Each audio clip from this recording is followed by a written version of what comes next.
Sambil ngelipetin dulu. Ada yang bawa kue enggak ini? Ada yang bawa kue enggak, Ari? Ada pas kuenya kayak gini nih. Itu apa itu? Mantap. Ibu Ana Kue ulang buat Ibu tahun. Ana. Iya. Kue buat Ibu Ana. Ibu Ana ulang tahun ya. Aduh. Apa itu puta tipu? Singkong goreng.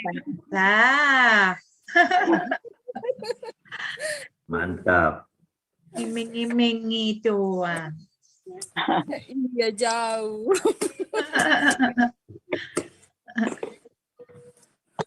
Sinyal saya kurang bagus juga nih kayaknya. Wifi.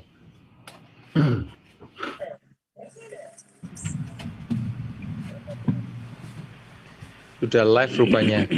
Ya, kita sudah live sekarang. Haleluya, shalom semuanya. Luar biasa koinonia kita makin seru ya tentang akhir zaman.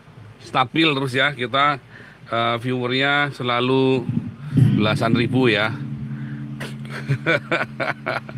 Rupa. Kita masih cerita tentang akhir zaman hari ini. Nanti tanya jawabnya yang di terakhir ya, dibalik ya. Karena ini materinya cukup panjang.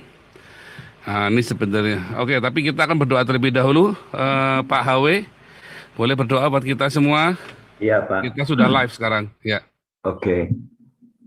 Mari saudara-saudaraku kita berdoa.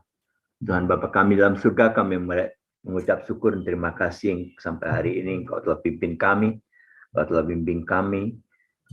Kami boleh menjalankan koinonia kami. Tuhan, kami mengucap syukur juga banyak sekali hamba-Mu yang menerima firman-Mu setiap hari Minggu dan boleh menjalankannya di dalam hidupnya.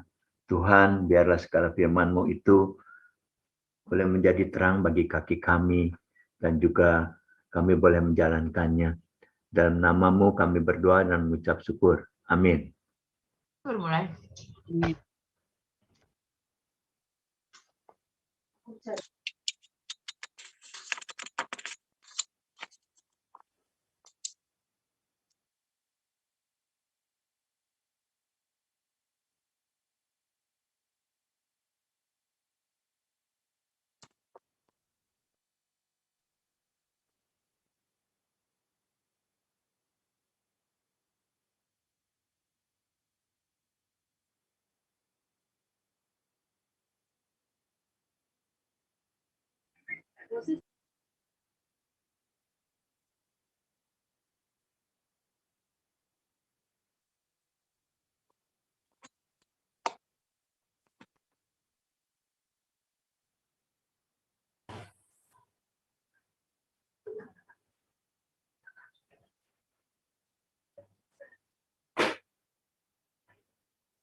Pak Paul, mikrofonnya mati tuh.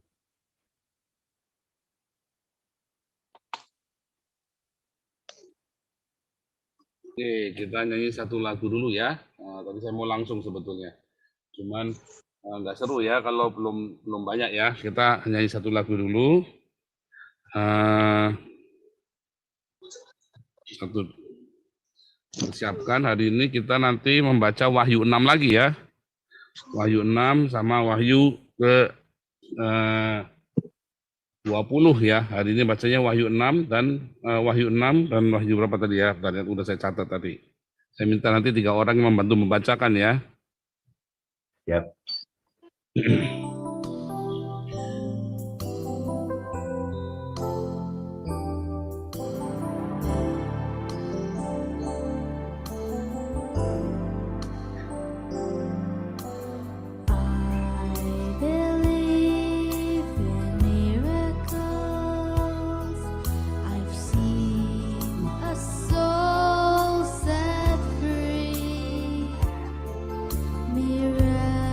Miraculous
Haleluya. Oke. Bu Ana bisa tolong ini? Bu Ana standby nggak untuk tampilin ayat Alkitabnya? Dari Matius 24 dan Wahyu 6. Bu Ana, tolong respon.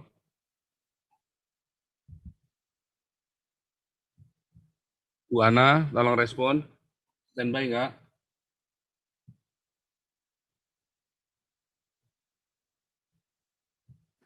Ya. Itu salah satu dimatikan dulu tuh itunya, Zoom-nya. Bisa tampilkan ayat Alkitabnya ya. Ya. Oke, jadi kita akan baca Matius 24. Tapi sebelumnya ini ada ini ya, Pak Alex Siti. Pak Alex Siti boleh tampilkan laporan keuangan Damar Kasih dulu supaya kita ini bukan laporan kegiatan tapi laporan keuangan saja.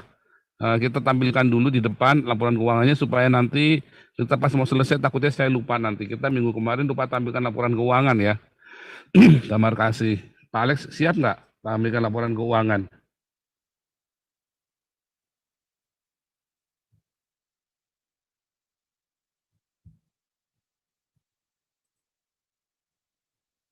Pak Alex, ya. Shalom, shalom. Kalau tampilkan laporan keuangan sekarang siap? Saya upload dulu. Diupload ya. Oke, saya sambil persiapan semua. Pak Alex begitu siap. Nanti Pak Alex ambil alih ya. Kita laporan keuangan, tapi bukan laporan kegiatan ya, laporan keuangan saja supaya singkat, 10 menit, 15 menit. Oke, kita akan menyapa dulu teman-teman di live chat Zoom. Karena materi kita hari ini cukup. Ini materi yang padat, saya mencoba menyederhanakannya ya. Saya mencoba menyederhanakannya di dalam gambar ya. Karena saya melihat ada banyak sekali informasi-informasi yang tidak alkitabiah tentang akhir zaman ya. Itulah sebabnya saya belajar khusus. Oke, kita akan menyapa dulu teman-teman di seluruh dunia.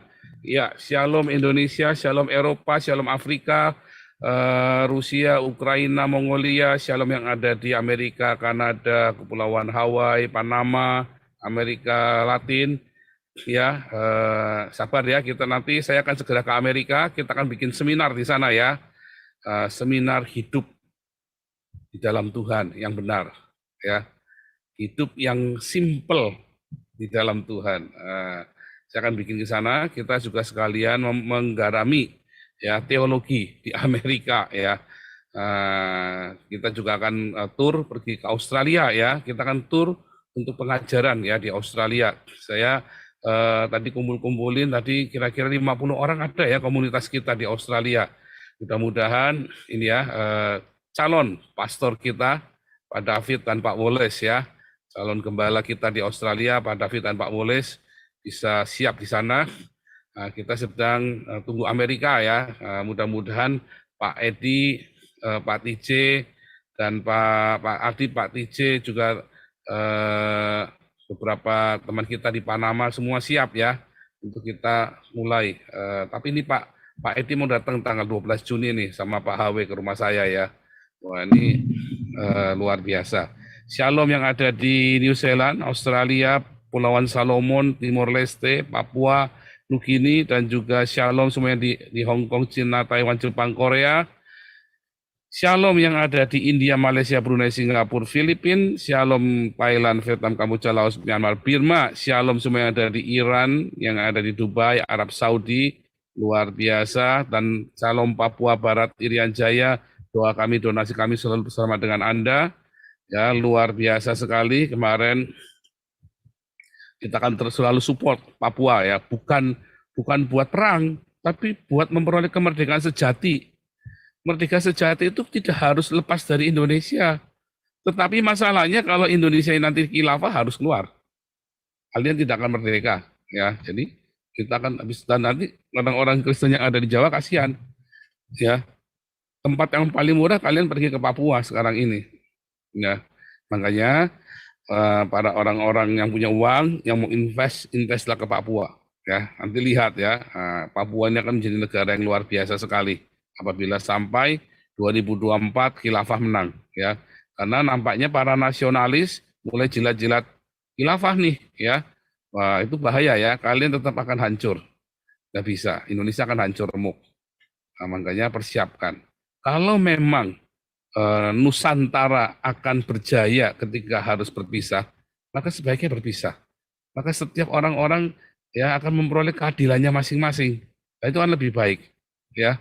Tapi hari ini kita tidak akan bicara itu. Hari ini kita mau belajar firman Tuhan, ya. Oh, kalau gitu Pak Paul menghendaki perpecahan, oh tidak, ya. Siap. Kemerdekaan, damai sejati dalam Tuhan itu lebih penting daripada apapun, ya. Siapa bilang Anda mau bersatu itu harus jadi negara sendiri-sendiri. Eropa ini ada banyak negara tapi bersatu, ya kan? Indonesia negaranya satu, tetapi bubar sendiri-sendiri kan? Masing-masing hukumnya sendiri-sendiri, hukum rimba kan? Karena Anda dicekokin hal yang salah, ya maka Anda outputnya jadi salah ya. Garbage in, garbage out. Gigo itu loh, garbage in, garbage out, ya. Makanya ya, Anda harus punya informasi. Nah, teologi kita juga sama ya. Teologi di dalam kekristenan, karena Anda dimasuki oleh teologi-teologi Amerika yang rata-rata sampah teologinya di Amerika. Ya, bahkan pemaksaan kata Yahweh itu berasal dari Amerika ya. Yahweh itu salah ya. Itu American style itu. Sudah jelas-jelas tanda bacanya tulisannya Yehova, masih maksa minta Yahweh. Malah itu jadi kacau sekali. Nah, kita juga belajar ya bagaimana beberapa minggu ini kelas apologetik dan kelas evangelis sedang terkejut-kejut ya. Karena materi-materi banyak saya berikan baru. Nanti saya upload ya. Saya dari kemarin ini sudah 6 bulan saya janji mau upload ya. Sudah saya rapi-rapikan. Ya saya lelah sekali sampai ngantuk-ngantuk itu ya. Saya Bible study lagi, saya gali lagi semua ya. Saya rapi-rapikan, saya update nanti materinya ya yang ada di member, yang ada di Joseph Paul Zhang, supaya bisa mengikuti update yang ada di kelas Zoom. Anda yang ingin ikut kelas evangelis, kelas evangelis sementara tutup. Sekarang kita lagi fokus dengan kelas apostolik ya, kita terbengkalai ya, kita stuck di kelas evangelis sudah sampai angkatan ke-22 ya, kelas evangelis ya. Kita kelas apostoliknya malah baru angkatan ke-4 ini. Ya, kelas apologetiknya kita baru angkatan ke-12 ya. Itu lamban sekali ya, karena kemarin kita kejar di evangelis ya. Tapi sekarang saudara-saudara yang mau ikut kelas apologetik dan apostolik daftar dulu ya. Kelas evangelis kita stop dulu. Nanti yang mau lihat bisa member ya, bisa member di YouTube. Nanti mulai hari ini saya update ya, mulai dari evangelis dulu saya update. Semua materi kelas evangelis yang sudah ada saya update semua di YouTube. Ya, yang lama saya hilang, saya hapus, saya ganti yang baru mulai hari ini ya. Jadi saudara-saudara mulai bisa cek mulai hari ini. Yang belum member, silakan klik join member. Ya murah sekali ya, join member itu murah banget. Ya, nggak mahal ya. Oke, luar biasa. Kita ada sekitar 400 member ya, ada sekitar 400 join member itu ya. Untuk pendaftaran kelas evangelis kita masih belum ada ya. Untuk kita masih stop angkatan 22. Nanti kita mau fokus dengan kelas apostolik, kelas apologetik sama kelas Ibrani dulu ya. Karena waktunya saya terbatas. Ya, saya pagi saya ada kuliah sih soalnya ya. Saya ada kuliah pagi, terus saya juga ada mengajar kelompok ini ya, Bible study kelompok baru, orang-orang yang mau kita baptis ya, orang-orang Iran sama orang-orang dari Afrika. Ya, besok Senin kita mulai juga ada jam 6:30. Saudara yang ingin menabur boleh juga ya, ingin terlibat dalam pelayanan. Saudara-saudara yang ada di Eropa, yang ada di Belanda, Anda ingin terlibat pelayanan, Anda kalian dari Indonesia, datang liburan ke Eropa, ingin ikut pelayanan saya, boleh ya? Boleh, pelayanan camp ya, pelayanan camp pengungsi. Ya boleh ya, dan Anda akan terharu melihat mereka ya. Kadang-kadang ada yang serem juga, ada yang masih radikal ya. Oh, kita ajari ngeyel, ada, saudara masih ada yang malah ngajak debat. Nah, tetapi kita sudah membaptis banyak ya, ratusan ya, dan sekarang mereka semua sudah nyebar ke seluruh Eropa ya, ada yang dideportasi juga, kasihan. Nah, saudara-saudara, jadi itu kesibukan kami ya, bukan memecah perawan, ngawur memecah perawan, sampai tadi ngomong memecah perawan. Kesibukannya itu ini ya, membaptis orang-orang Islam. Ngawur kesibukannya memecah perawan, ini siapa yang ngomong tadi? Aduh, kesibukannya di sini kita membaptis orang-orang Islam, ya. Saya sibuk sekali, apalagi kita sekarang sudah ada sudah apa namanya, sudah ada kelas tatap muka, sudah boleh ya. Jadi kita sibuk banget. Kemarin saya sampai sakit itu, saya sampai sakit nggak sembuh-sembuh, baru sembuh sakit lagi, nyambung lagi, baru sembuh lagi. Terus kita tambahan pindahan rumah segala ya, jadi cukup padat sekali jadwal kita. Makanya saudara, saya jarang angkat telepon ya. WhatsApp pun kalau yang cuman saya hello saja nggak tak jawab. Kalau yang langsung to the point aja kalau sama saya, jangan basa-basi ya. Soalnya sayanya waktunya habis. Halo, shalom. Nanti 3 bulan yang Anda pengen ngomong baru selesai itu. Langsung to the point nggak apa-apa. Ya, sama saya langsung to the point gitu loh. Apa saja langsung to the point. Sebab kalau enggak nanti saya lama jawabnya. Jadi kalau langsung to the point langsung saya jawab. Ya. Nah, terus itu kegiatan kami ya. Nanti kita sekarang sudah mulai aktif penginjilan, kita juga latihan musik segala macam karena penginjilan kita lewat musik ya. Nah, karena lewat musik itu lebih cepat diterima daripada kita langsung cerita khotbah gitu, kayak orang aneh jadinya kan. Kalau kita main musik, kita lagu-lagunya Disney, lagu-lagu yang membangun, ditambahin dengan pesan-pesan dari Alkitab, pesan-pesan cinta dari Alkitab. Itu kan masuk ya, kita kan membangun mereka pelan-pelan. Terus kita juga membangun komunitas juga di Eropa. Kita rencananya ada di beberapa kota, kita kan membangun komunitas ya. Kita bikin praise and worship di sana, karena tim kita sudah lengkap ya. Semua ya, kita apa namanya, alat musik semua, sound system kita sudah lengkap ya. Kita cuma tinggal kurang pemain. Anda yang ingin ini liburan, saya tak liburan 3 bulan ke Eropa, boleh ya, nanti ikut main musik sama-sama. Nggak dibayar, Anda pelayanan benar-benar gratisan, Anda minta sama Tuhan ya. Minta sama Tuhan. Karena kita semua rata-rata nggak dibayar ya. Kolektifnya buat pelayanan lagi, ya, buat makan, buat ngasih makan, buat kita apa namanya, kalau pertemuan kan kita ngasih makan juga kan. Itu ya, hari Senin kemarin, besok kita pertemuan ya, kita ngasih makan. Makanya saudara-saudara yang ingin menabur untuk pelayanan penginjilan di Eropa, Anda bisa kirim ini ya, tapi yang lengkap ya. Kalau nulis berapa kali pada nggak lengkap, pada nggak nyampe. Ya, itu nomor rekeningnya saya tanjungkan di running text Anda itu. Anda ngisi harus lengkap. Nah, kalau Anda butuh alamatnya, emailnya Hagios, pakai nama Hagios saja, hagios.eu@gmail.com. Kalau butuh email address ya, selalu. Atau Anda langsung WhatsApp ke saya.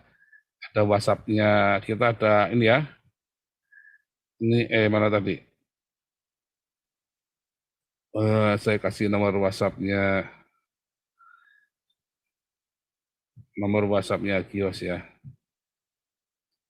Sebetulnya kalau Anda ke website kita, Anda bisa ini ya, di website kita Anda bisa ngecek juga. Mana tadi ya? Nomor WhatsApp Hagios. Nah, ini ya. Nomor WhatsApp Hagios.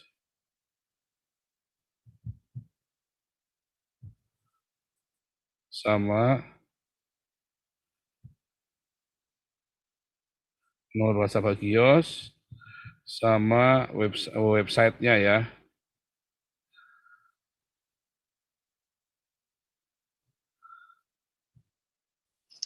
Yang laptop satu dijadiin co-host ya. Yang laptopnya ya, bentar.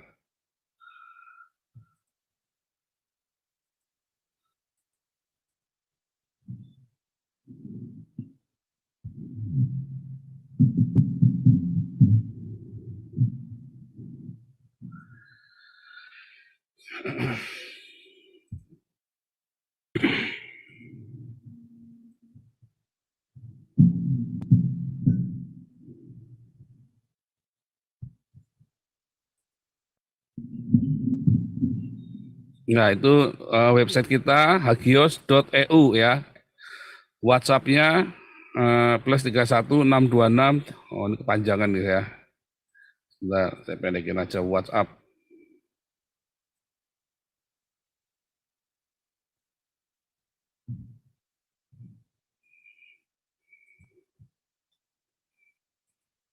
Ya, itu ya, website WhatsApp-nya. Jadi Anda bisa dapat alamat lengkap di situ semua ya. Nah, kalau mau cari alamat lengkap kita semua, kantornya kita di situ semua lengkap ya. Pak ngasih alamat nggak takut, emang kenapa ini negara merdeka, kok siapa yang mau bunuh saya? Yang bunuh saya kan cuma orang Islam di Indonesia.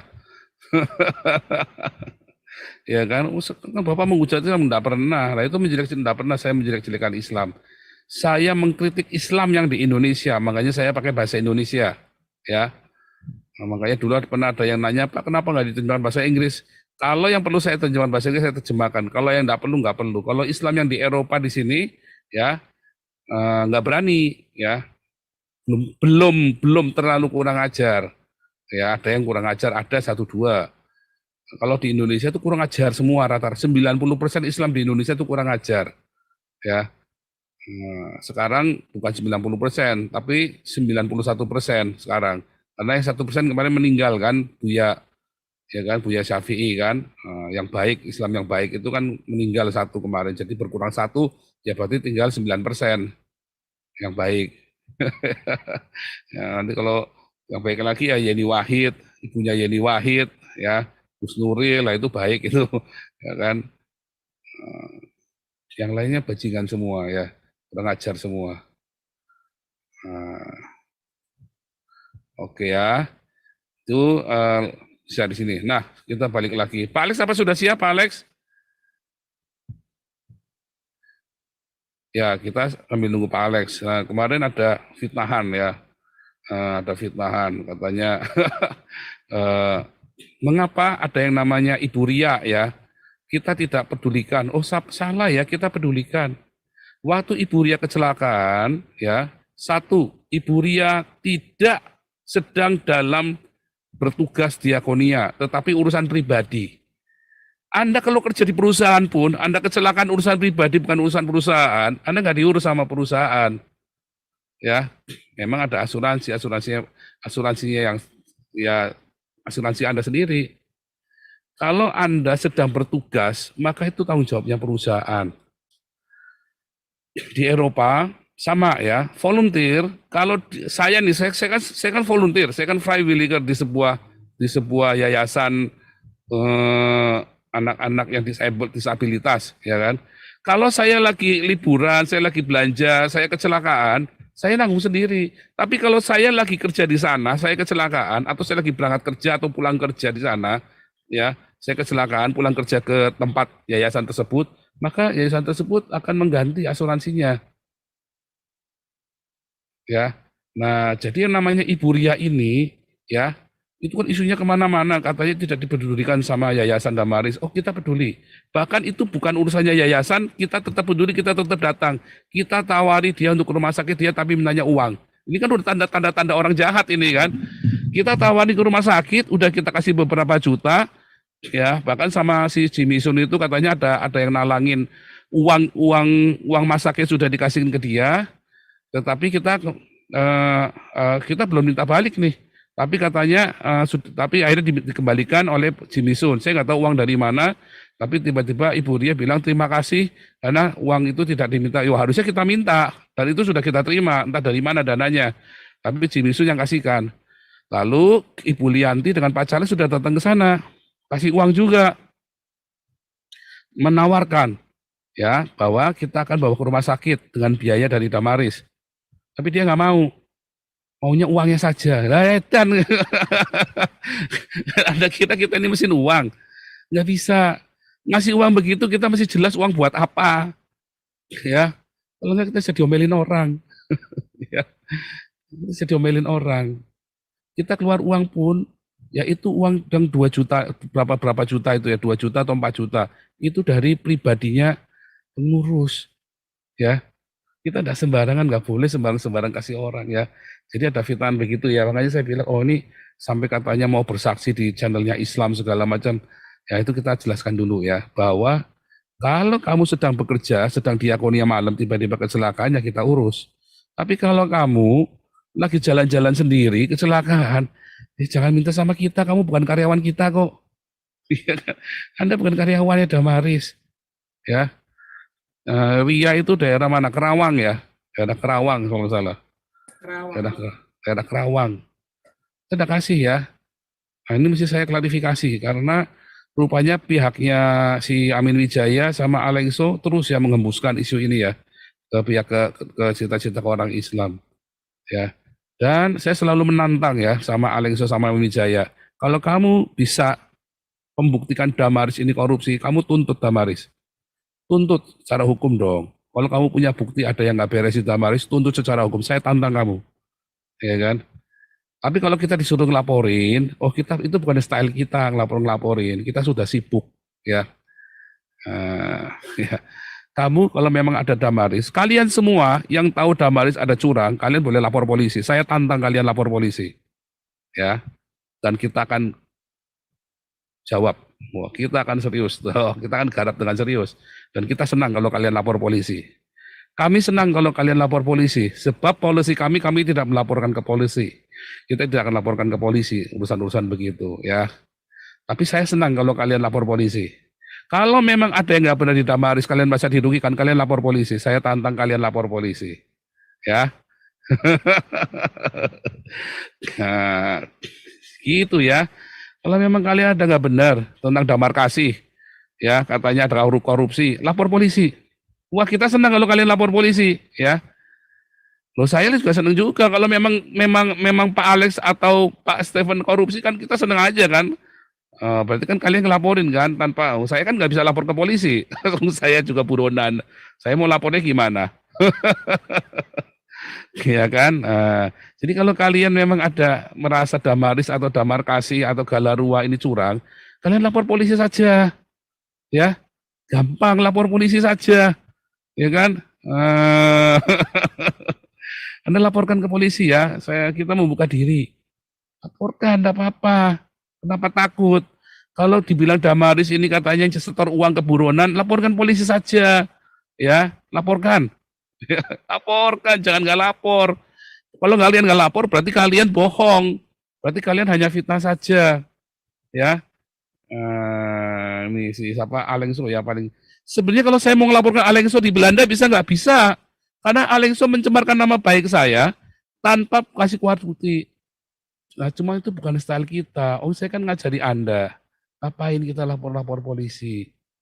Ya. Tapi kalau HMC mau kita laporin bisa nggak? Bisa. Bisa ya? Bisa. Nah, cuma buat apa kita lapor-lapor? Ya, kemarin saja beberapa kita, tapi kalau memang kita lihat ada yang beberapa, mereka kan bukan orang Kristen, ya kita nanti kita lihat. Kalau memang dari pihak pengurus mau ya silahkan. Tapi kalau yang orang-orang Kristen nggak usah ya, kayak Amin Wijaya malah jangan, Alengso malah nggak usah. Kita laporkannya HMC, ya kita laporkannya HMC, biar HMC-nya nyeduk Amin Wijaya sama Alengso. Yang kita laporkan channelnya yang memfasilitasi fitnahan itu kan. Yang kita laporkan HMC-nya. Itu ya.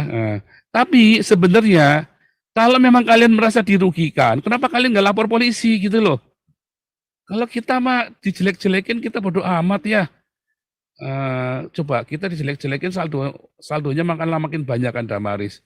Wah, proyek-proyek kita makin berkembang. Ya Damar Kasih makin berkembang.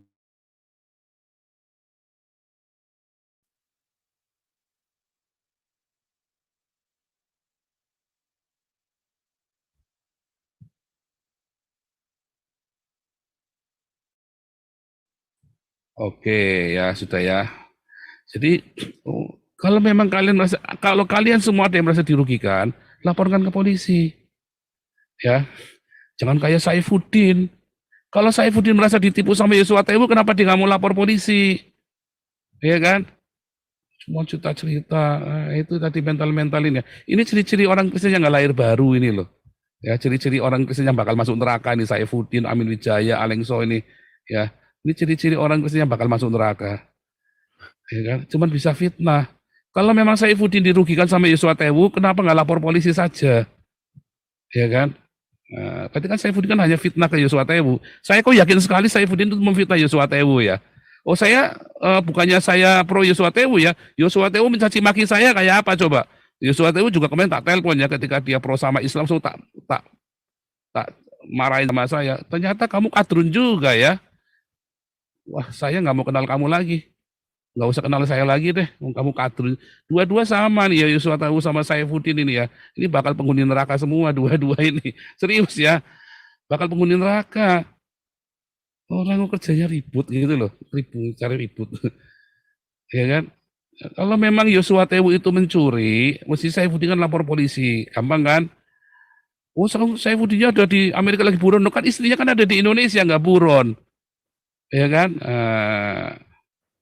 Kalau memang Yosua, kalau memang Yosua itu berzina, ya kenapa yang dizinai nggak lapor polisi saja?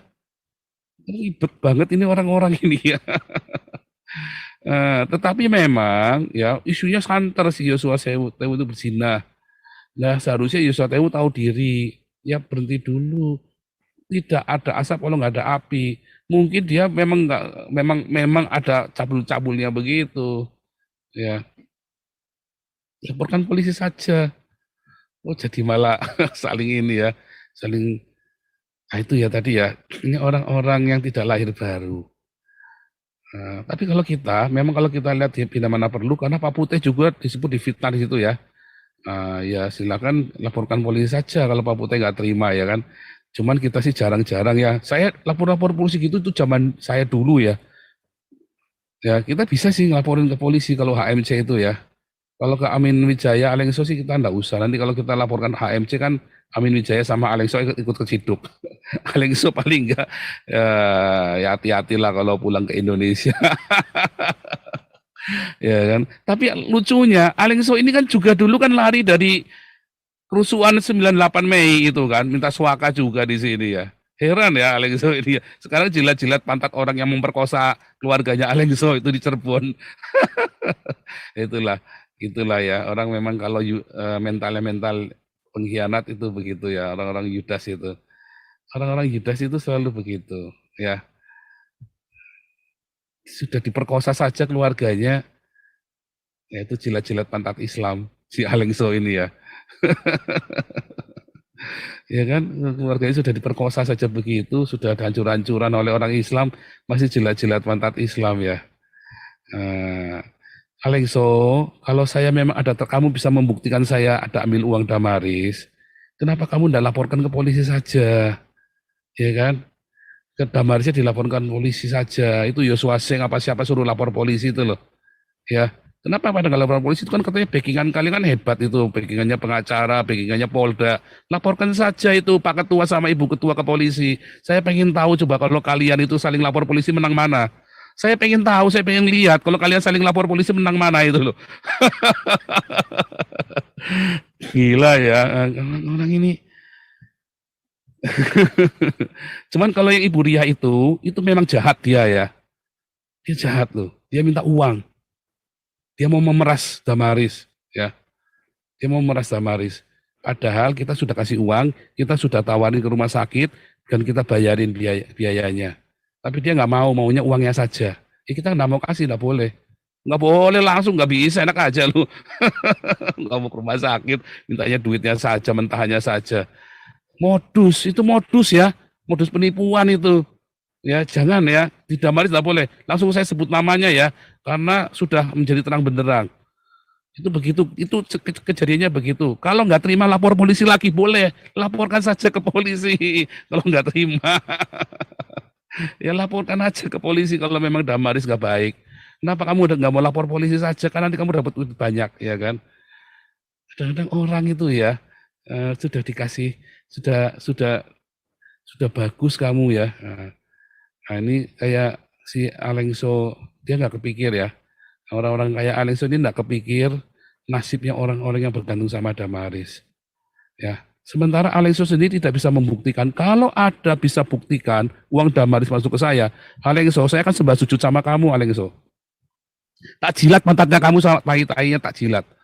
Ya, kalau kamu bisa membuktikan, tainya kamu, kreminya kamu di pantatnya kamu tak jilatin. Serius. Ya, tapi kalau kamu tidak bisa membuktikannya, Tuhan yang akan membalas.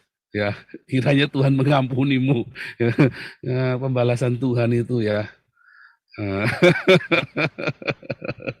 Ya, karena itu jahat sekali ya yang difitnahkan itu bukan ke saya tetapi ke seluruh pengurus Damaris ya, ke seluruh pengurus Damaris. Ya, fitnahannya ke Pak Putih. Kasihan ya, Pak Putih ini jahat sekali orang-orang ini. Oke, Pak Alex silakan. Pak Alex silakan. Ya, oke. Ya. Saya share screen ya. Oke, ini dia.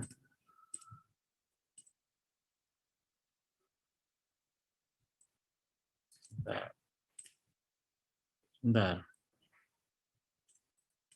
Oh, belum ya? Salah. Sebentar, saya stop dulu di sini.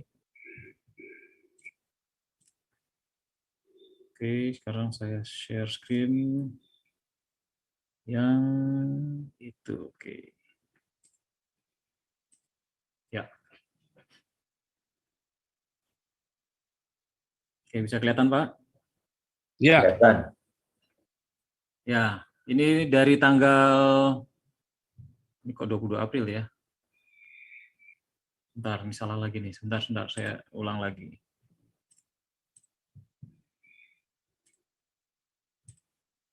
Ya, ini dia dari tanggal, kok 22 April ya? Sebentar. Nah, ini dia 29.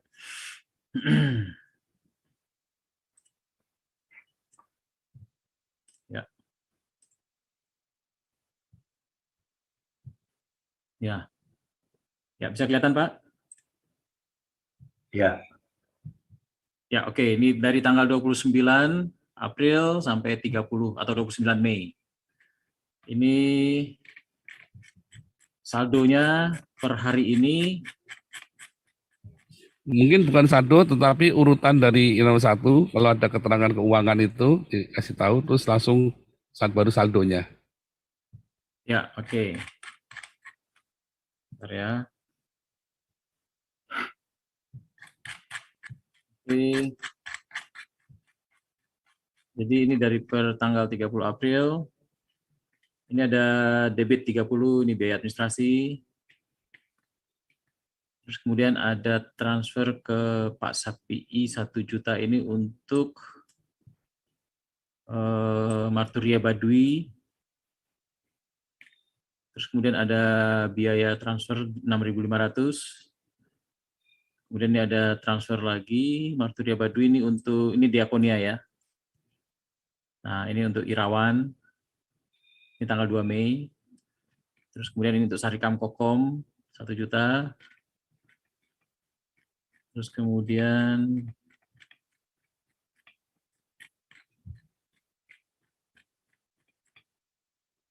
nah, ini ada sepatu boot dan lain-lain. Oh, ini sepatu boot ya, ada 432. Ini kita transfer langsung ke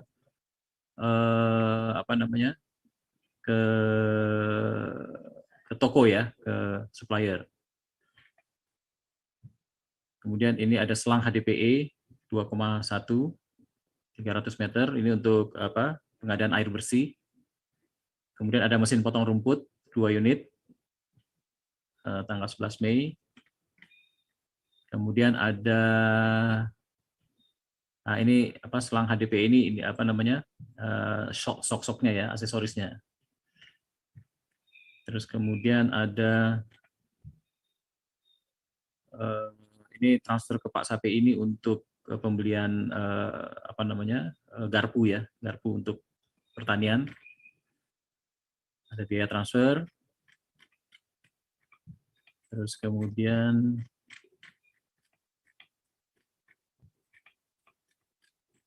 ada lagi. Nah, ini ada kekurangan selang HDPE, kita tambah lagi 100 meter karena ini air bersih harus ditarik dari gunung ya, dari mata air. Karena nggak bisa dibor. Kalau dibor itu mesti kedalaman sampai 30 sampai 50 meter baru dapat air. Itu pun kalau kalau musim kering, kalau musim kemarau kering dia, nggak ada airnya. Nah, ini tadi kita transfer 4 juta ini untuk bak airnya, untuk apa namanya, pembuatan bak air untuk penampungan air untuk air bersih. Jadi di situ ada saung. Saung itu untuk apa namanya, untuk pelayanan ya, untuk saung pujian. Ya, di situ nanti akan ada kesenian Sunda dengan menggunakan apa, kesenian musik untuk pelayanan dengan lagu-lagu Sunda Kristen, lagu-lagu rohani Sunda. Oke. Total sekarang saldo akhirnya ada 33 juta. Ya. Begitu, Pak. Luar biasa. Kita mau bikin proyek lagi untuk Malang sama untuk Kudus ya. Kita mau bikin sumur bor di Kudus sama proyek-proyek martuni yang lain. Tapi memang ini kita harus visibilitasnya di antara pengurus. Kita akan evaluasi terus ya. Dan juga kita kemarin Pak Enardo dari Kalimantan sudah datang untuk belajar di Banten penginjilan yang kontekstual ya. Itu ya kemarin ya, luar biasa. Ya, betul. Dan saudara-saudara, nomor rekening yang punya Damar Kasih ya untuk pelayanan Baduy, pelayanan ke Malang, pelayanan ke seluruh ini ya. Sebentar, nomor rekening.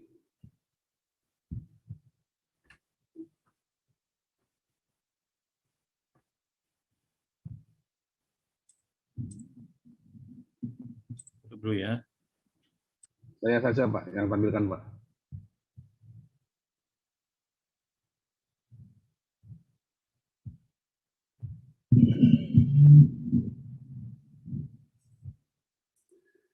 Ya, ini ya nomor rekeningnya saya tampilkan.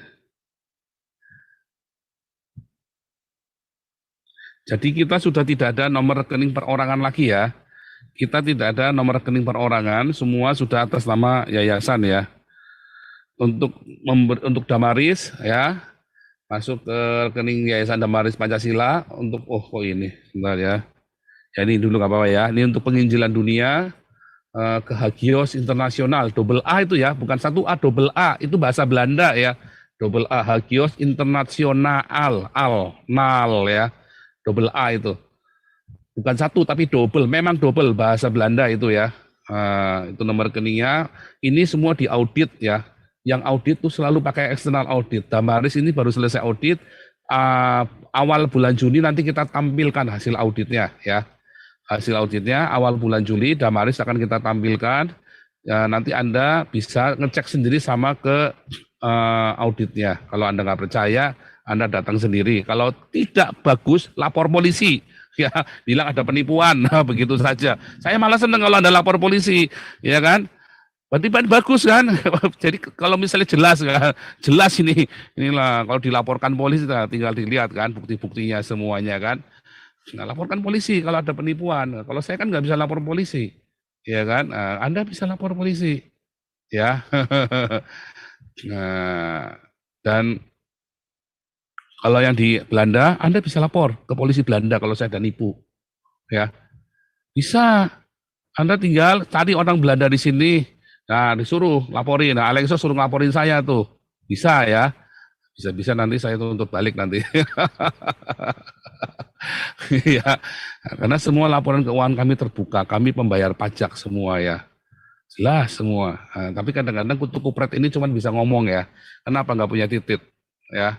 Orang-orang ini cuma bisa ngomong tapi nggak bisa bertindak. Itulah orang-orang pecundang gitu ya. Makanya Anda diajarin di sini. Alexo soalnya ikut kelas evangelis nggak rajin sih ya. Ada masuk, ada bolos, ada ini. Makanya nggak dewasa dia. Kalau dia rajin pasti dia akan lolos itu. Ya coba yang lain cuma Bu Vivin, Pak Alex, ya kan. Semua rajin, ya kan. Pak David, Pak Wele, semua rajin-rajin berbuah. Kalau Anda yang tidak rajin, bolos-bolos, ya Anda kan kayak gitu hasilnya, ya kan. Pak HW itu rajin, rajin ikut kelas evangelis apologetik, pasti akan jadi. Makanya saya ya, kalau Anda yang nggak masuk bolos-bolos gitu, sebenarnya saya sayang sekali ya. Saya menyayangkan kalau Anda yang suka polos-polos begitu. Nah ini ya, untuk penginjilan Indonesia, ya penginjilan Indonesia Yayasan Damar Kasih, ya. Nah untuk tenda, Anda kasih kode di belakangnya 1, 2, 3. Ya kalau untuk tenda-tenda. Tapi untuk tenda-tenda ini kita lagi pendekatan ke Menteri Sosial, ya Bu Risma. Karena kemarin kita ada peraturan Pemda katanya nggak boleh. Nah, kita mau komplain, kenapa nggak boleh? Nah, tetapi kalau sampai nggak boleh, nanti kita akan beli mobil ambulans ya. Kita akan beli ambulans yang buat Damar Kasih, yang buat Damaris. Karena kita ada balai pengobatan. Kita tiap Sabtu mulai Juni, tiap Sabtu ada balai pengobatan di Posko Damaris. Ya, aduh, Alengso mana bisa bikin begini ya sama siapa Gilbert ya. Kalau Amin Wijaya mah orang kere, nggak punya duit, mana sanggup ya. Orang bisa bayar kos tiap bulan aja udah bagus ya. Dulu sempat kita bayarin kosnya ya. Udah bayar kos aja bisa bagus ya. Nah, kalau Alengso bisa bikin begini, ya, nggak bisa ya. Nggak bisa. Alengso nggak, sampai kiamat juga nggak akan bisa bikin Alengso yang begini. Gilbert juga nggak akan bisa bikin. Ya. Oh, kalau sombong bukan sombong. Saya kasih tahu, saya ngajari Anda ini loh. Ini yang namanya kalau kerja itu nggak pakai retorika. Ada orang cuma ngeritik doang, banyakan protes, tapi yang diprotes juga apa nggak jelas, yang dikritik nggak jelas, ngomel terus. Ya. Hidup ngomel terus ya. Sama semua orang ribut. Kayak kita ini loh Damar, diributi orang iya. Tapi kita semua di sini happy semua, ya kan? Dan nyatanya kan ya kayaknya tambah banyak, ya kan? Kayaknya tambah banyak. Ini selalu ada. Kemarin ada yang satu ya, ini orangnya Amin Wijaya. Ternyata mualaf disusupkan ke kita, kurang ajar ya si Amin Wijaya ini ya. Ada mualaf disusupkan ke Damaris ternyata. Ada mualaf disusupkan ke Damaris itu sama si Amin Wijaya itu ya, gila ya. Nah, tapi untung akhirnya ketahuan ya, ketahuan. Gila ya, ini memang orang-orang itu mau menghancurkan dengan segala macam cara ya. Tapi kalau ini pekerjaan Tuhan, Anda nggak perlu takut ya. Kalau memang Tuhan suruh berhenti ya berhenti, berarti sudah nggak perlu ngasih makan orang Indonesia lagi kan? Kan begitu saja. Tinggal nanti Diaken tinggal bikin surat saja, Pak kita berhenti saja, nggak apa-apa ya, nggak apa-apa kita berhenti saja. Ya kan banyak yang mau, yang antri masih banyak yang mau jadi Diaken, ya kan? Kadang-kadang ya Diaken ini kok kasihan ya Diaken 75% Diaken ini, ya itu mereka sungguh-sungguh mereka mau melayani ya. Tapi yang 25% ini memang mau bikin rusuh ya, duitnya mau, tetapi nggak mau dengan peraturannya. Ya, saya sih berharap yang bau-bau Amin Wijaya sudah bertobat semua ya, dan jangan ada lagi. Kemarin kita bikin peraturan yang Diaken yang terlibat dengan Amin Wijaya dan Alengso diminta mengundurkan diri ya. Karena kita nggak tahu siapa lawan, siapa kawan di dalam itu, kita jadi bingung. Kita ngasih informasi apa saja, keluarnya bisa salah semua loh. Informasi dari mana ini? Jadi Diaken yang terlibat dengan Amin Wijaya dan Alengso, dia diminta mengundurkan diri. Ya karena apa? Karena Amin Wijaya dan Alengso sudah nyebrang ke orang Islam. Kalau mereka ngomongnya ngocehnya di grup, di tempatnya Rudi Yohanes, di tempatnya Louis Prasetyo, di tempatnya Mauri Wali, kita enggak apa-apa ya. Tapi kalau mereka sudah masuk ke grupnya orang Islam terus nyerang kita, itu tuh saya tidak suka sekali ya. Saya benar-benar ilfil ya yang begituan ya. Nah, jadi untuk Damaris ya tetap kita masih mau garap ya, karena UNHCR kita masih tunggu kabar dari UNHCR, dari PBB. Mereka janji ngabarin kita ya, sama ke Menteri Sosial, karena memang kasus kasus gembel ini banyak sekali ya, gelandangan dan pengemis ini banyak sekali yang nggak punya rumah, dan mereka jadi korban kekerasan seksual dan penculikan anak. Makanya kita pengen bikin tenda-tenda persinggahan. Namun apabila sampai mentok, maka dana itu akan kita alihkan untuk beli ambulans ya, yang sama-sama bergunanya, tetap berguna. Ya, jadi ini saya sudah kasih tahu berkali-kali ya, kalau sampai ini menteri pun bilang nggak boleh, ya, dan PBB juga tidak kasih kabar, maka kita akan alihkan dulu. Tetapi bukan berarti terus kalau nanti tiba-tiba diizinkan ya kita tetap beli tenda, kan uangnya kan tetap ada. Ini kan hanya pengalihan saja, ya, karena kita budgetkan untuk medsos, dokter medsos itu 20 juta per bulan. Makanya sambil buat kumpulin untuk beli mobil. Kalau kita bisa punya mobil ambulans, ya 3 atau 4 itu juga bagus untuk pelayanan ke kampung-kampung ya. Itu bagus. Ya bikin bakso keliling ke seluruh Jawa sama Jawa Sumatera sama Kalimantan dulu deh misalnya kan. Nah, itu bagus ya. Kita akan ini ya, kita akan terus fokus ya, biarlah si anjing-anjing ini menggonggong ya. Tetapi kita jalan. Nah, sebetulnya kita ini enggak, sebetulnya masalahnya yang dirugikan bukan saya ya. Kalau saya diomongin ayah, saya curang pun, Anda bisa laporin saya ke polisi nggak bisa, ya kan? Tapi Anda bisa ngelaporin ke pengurus. Nah pengurusnya itu yang kasihan saudara, yang difitnah itu, ya. Saya marahnya itu karena pengurus ini yang kasihan, ya Ibu Ketua dengan Pak Ketua ya, mereka sudah banyak nombok buat Damaris, banyak berkontribusi buat Damaris, tapi masih difitnah ya. Ini memang kurang ajar ini orang dua ini memang kurang ajar ya. Ya saya bilang cuma bisa bilang, saya nawari ya kalau mau bisa ngelaporkan ke polisi ya, kalau mau ya. Tadinya saya larang. Nah, tapi Pak Ketua masih belum mau. Tadi saya tanyain, tetap jangan Pak, kita fokus saja dengan dokter medsos, dengan balai pengobatan. Waduh, ini hebat juga nih Pak Ketua nih ya. Ibu Ketua juga sabar sekali ya. Padahal kemarin tuh mau ngelabrak ya, saya bilang nggak usah, jangan dulu nanti. Saya bilang sabar sekali ya, sabar sekali ya, Pak Ketua sama Ibu Ketua ini ya. Kalau saya, Anda mau ngomongin apa saja masuk kiri keluar kanan, saudara. Ya, mau apa? Nggak ada buktinya, ya kan? Kalau orang-orang Islam itu ya kayak Muhammad sama tukang ngapusi, ya kan?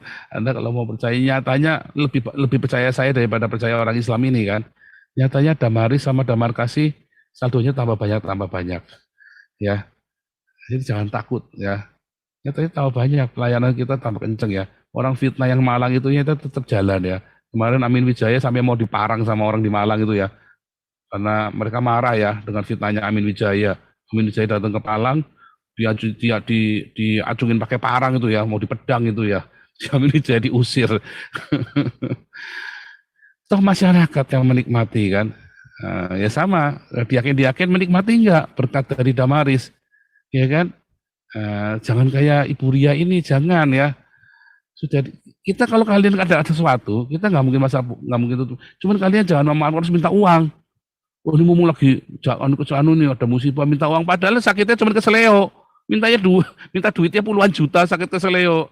Memang dasar mau meres itu loh saudara. Hati-hati, kita juga nggak sembarangan begitu ya. Kita itu cuma sabar saja ya. Cuma kita cuma sabar ya. Kita ini pelayanan sabar. Coba kalau Anda masuk ini dikuya-kuya enggak? Dikuya-kuya kalau Anda masuk ke orang-orang. Ya, tapi kalau Anda mau nuntut boleh, silakan tuntut ya. Pak Ketua dengan Ibu Ketua selalu siap. Mereka sedang sedang nunggu laporan kalian kalau memang ada yang nggak terima. Ya, mereka sedang menunggu. Tetapi kita tidak mau melaporkan. Saya tawarin, laporkan polisi saja. Pak Ketua bilang jangan, nggak usah. Ya bagus. Ini bisa, kalau mau kita siapin lawyer semua nih. Ini orang udah benar bisa. Pak Ketua bilang, karena udah kelewatan ya. Pak Ketua bilang jangan. Ya, jangan, nggak usah. Kita fokus saja dengan balai pengobatan. Luar biasa ya. Itu ya, hati anak-anak Tuhan begitu ya. Nggak dikut-dikut lapor langsung. Saya Fudin itu, baru 200 juta saja. Kayak ya kan, kayak naga bertelur. Jangan ya, makanya ya utamakan kasih. Oke ya, ini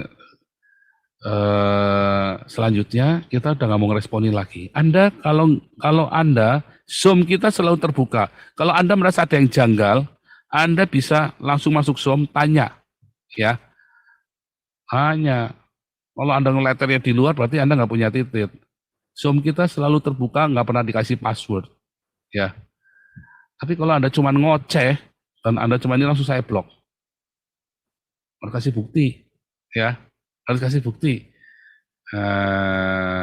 Ya kan? Terus, hati-hati ya, hati-hati. Enggak semuanya orang di Damaris itu sudah dewasa rohaninya. Ya, enggak semua yang di pengurus itu dewasa rohaninya. Ya, kalau salah saya sih kalau bisa tetap jangan urusan-urusan lapor-melapor. Ya, cuman saya ingatkan Anda ya, tidak semua orang yang di Damaris ini sudah dewasa rohaninya. Ya, sudah. Ya, kalaupun mereka masih diam, karena kita semua rame-rame menahan. Ya, supaya jangan ribut. Ya. Aduh. Oke, kita langsung mulai ya sekarang ya. Kita akan membaca, kita akan berdoa untuk firman Tuhan terlebih dahulu. Pak Alex boleh berdoa buat firman Tuhan? Ya, mari kita berdoa. Bapa di surga,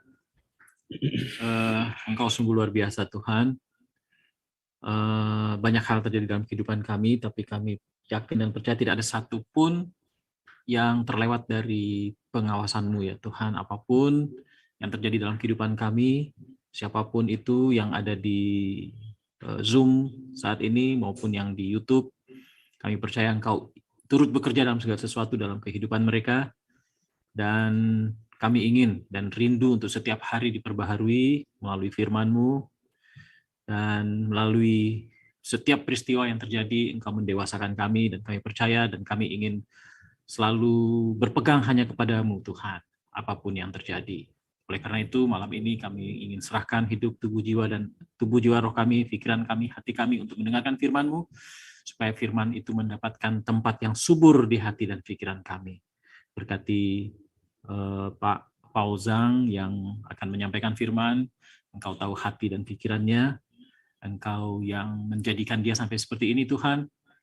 Nah, untuk itu, aku serahkan dia ke dalam tangan-Mu, beracaralah bagi kami malam ini. Dalam nama Yesus, amin.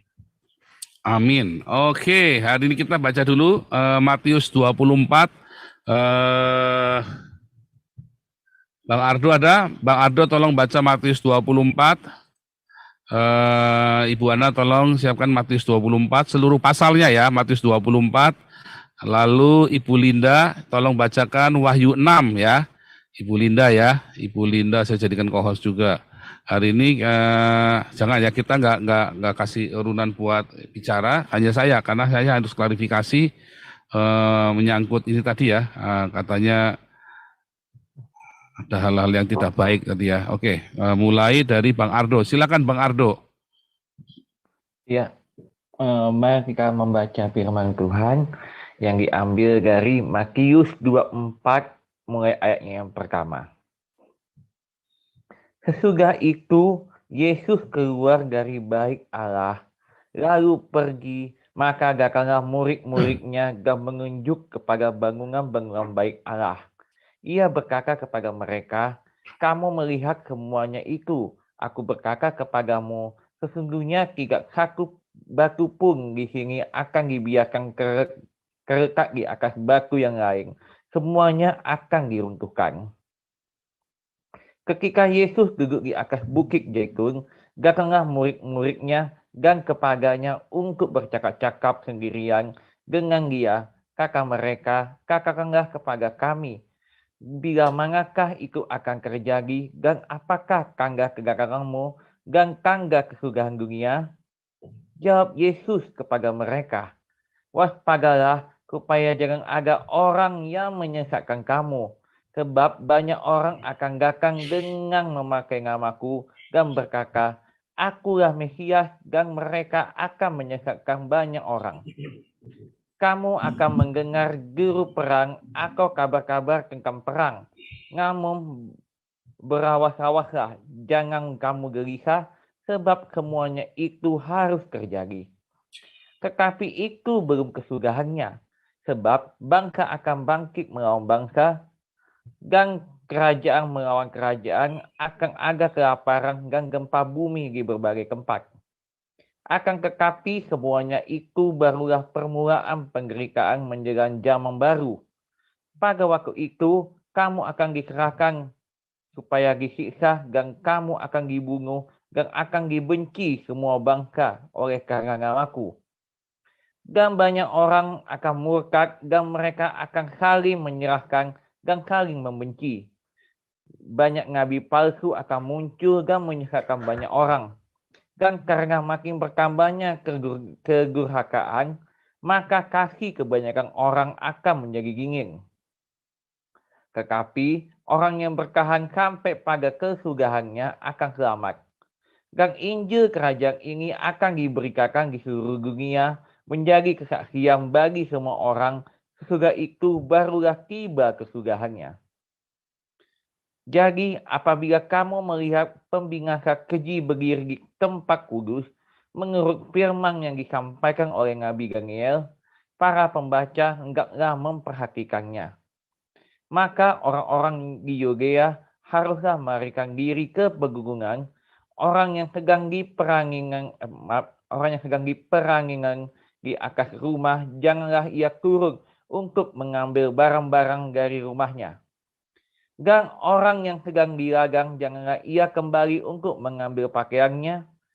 Celakalah ibu-ibu yang sedang hamil atau yang menyusui bayi pada masa itu. Berdoalah supaya waktu kamu melahirkan diri itu, jangan jatuh pada musim dingin dan jangan pada hari Sabat. Sebab pada masa itu akan terjadi siksaan yang dahsyat seperti yang belum pernah terjadi sejak awal dunia sampai sekarang, dan yang tidak akan terjadi lagi. Dan sekiranya waktunya tidak dipersingkat, maka dari segala yang hidup tidak akan ada yang selamat. Akan tetapi oleh karena orang-orang pilihan waktu itu akan dipersingkat. Pada waktu itu, jika orang berkata kepada kamu, lihat Mesias ada di sini, atau Mesias ada di sana, jangan kamu percaya. Sebab Mesias-Mesias palsu dan nabi-nabi palsu akan muncul, dan mereka akan mengadakan tanda-tanda yang dahsyat dan mujizat-mujizat, sehingga sekiranya mungkin mereka menyesatkan orang-orang pilihan juga. Camkanlah, aku sudah mengatakannya terlebih dahulu kepada kamu. Jadi, apabila orang berkata kepadamu, lihat, dia ada di padang gurun, janganlah kamu pergi ke situ. Atau, lihat, ia ada di dalam bilik, janganlah kamu percaya. Sebab, sama seperti kilat memancar garis sebelah timur dan melongkarkan cahayanya sampai ke barat, demikianlah pula kelak kedatangan Anak Manusia, di mana ada bangkai, di situ burung ngajar berkerumun. Segera sesudah siksaan pada masa itu, matahari akan menjadi gelap, dan bulan tidak bercahaya, dan bintang-bintang akan berjatuhan dari langit, dan kuasa-kuasa langit akan goncang. Pada waktu itu akan tampak tanda Anak Manusia di langit, dan semua bangsa di bumi akan merakap, dan mereka akan melihat Anak Manusia itu datang di atas awang-awang di langit dengan segala kekuasaan dan kemuliaannya. Dan ia akan menyuruh keluar malaikat-malaikatnya dengan meniup sangkakala yang dahsyat bunyinya, dan mereka akan mengumpulkan orang-orang pilihannya dari keempat penjuru bumi, dari ujung langit yang satu ke ujung langit yang lain. Tariklah pelajaran dari perumpamaan tentang pohon ara. Apabila ranting-rantingnya melembut dan mulai bertunas, kamu tahu bahwa musim panas sudah dekat. Demikianlah juga jika kamu melihat semuanya ini, ketahuilah bahwa waktunya sudah dekat, sudah di ambang pintu. Aku berkata kepadamu, sesungguhnya angkatan ini tidak akan berlalu sebelum semuanya ini terjadi. Langit dan bumi akan berlalu, tetapi perkataanku tidak akan berlalu. Tetapi tentang hari dan saat itu, tidak seorang pun yang tahu, malaikat-malaikat di sorga tidak dan anak pun tidak, hanya Bapa sendiri. Sebab bagaimana hanya pada zaman Nuh, demikian pula halnya kelak pada kedatangan anak manusia. Sebab sebagaimana mereka pada zaman sebelum air bah itu, makan dan minum, kawin dan mengawinkan, sampai kepada hari Nuh masuk ke dalam bahtera. Dan mereka tidak tahu sesuatu sebelum air bah itu datang dan melenyapkan mereka semua. Demikianlah pula hanya kelak pada kedatangan anak manusia. Pada waktu itu, kalau ada 2 orang di ladang, yang seorang akan dibawa dan yang lain akan ditinggal. Kalau ada 2 orang perempuan sedang memukar batu kilangan, yang seorang akan dibawa dan yang lain akan ditinggalkan. Karena itu, berjaga-jagalah, sebab kamu tidak tahu pada hari mana Tuhanmu datang. Tetapi ketahuilah ini, jika tuan rumah tahu pada waktu mana pada malam hari pencuri akan datang, belah pasti ia berjaga-jaga dan tidak akan membiarkan rumahnya dibongkar. Sebab itu, hendaklah kamu juga siap sedia, karena anak manusia datang pada saat yang tidak kamu duga. Siapakah hamba yang setia dan bijaksana yang diangkat oleh tuannya akan orang-orangnya untuk memberikan mereka makanan pada waktunya? Berbahagialah hamba yang didapati tuannya melakukan tugasnya itu ketika tuannya itu datang.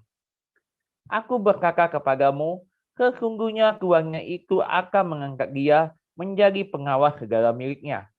Akan tetapi apabila hamba itu jahat dan berkata di dalam hatinya, tuanku tidak datang-datang, lalu ia mulai memukul hamba-hamba lain dan makan minum bersama-sama pemabuk, maka tuan hamba itu akan datang pada hari yang tidak disangka-sangkanya dan pada saat yang tidak diketahuinya. Dan akan membunuh dia dan membuat dia senasib dengan orang-orang munafik di sana akan tempat rakapan dan kertakan gigi. Demikian pembacaan firman Tuhan. Ya, kita baca Wahyu 6, Ibu Linda. Ya, Pak Paul, selamat malam semuanya. Selamat malam. Kita baca firman Tuhan, Wahyu 6 ayat 1 sampai 17.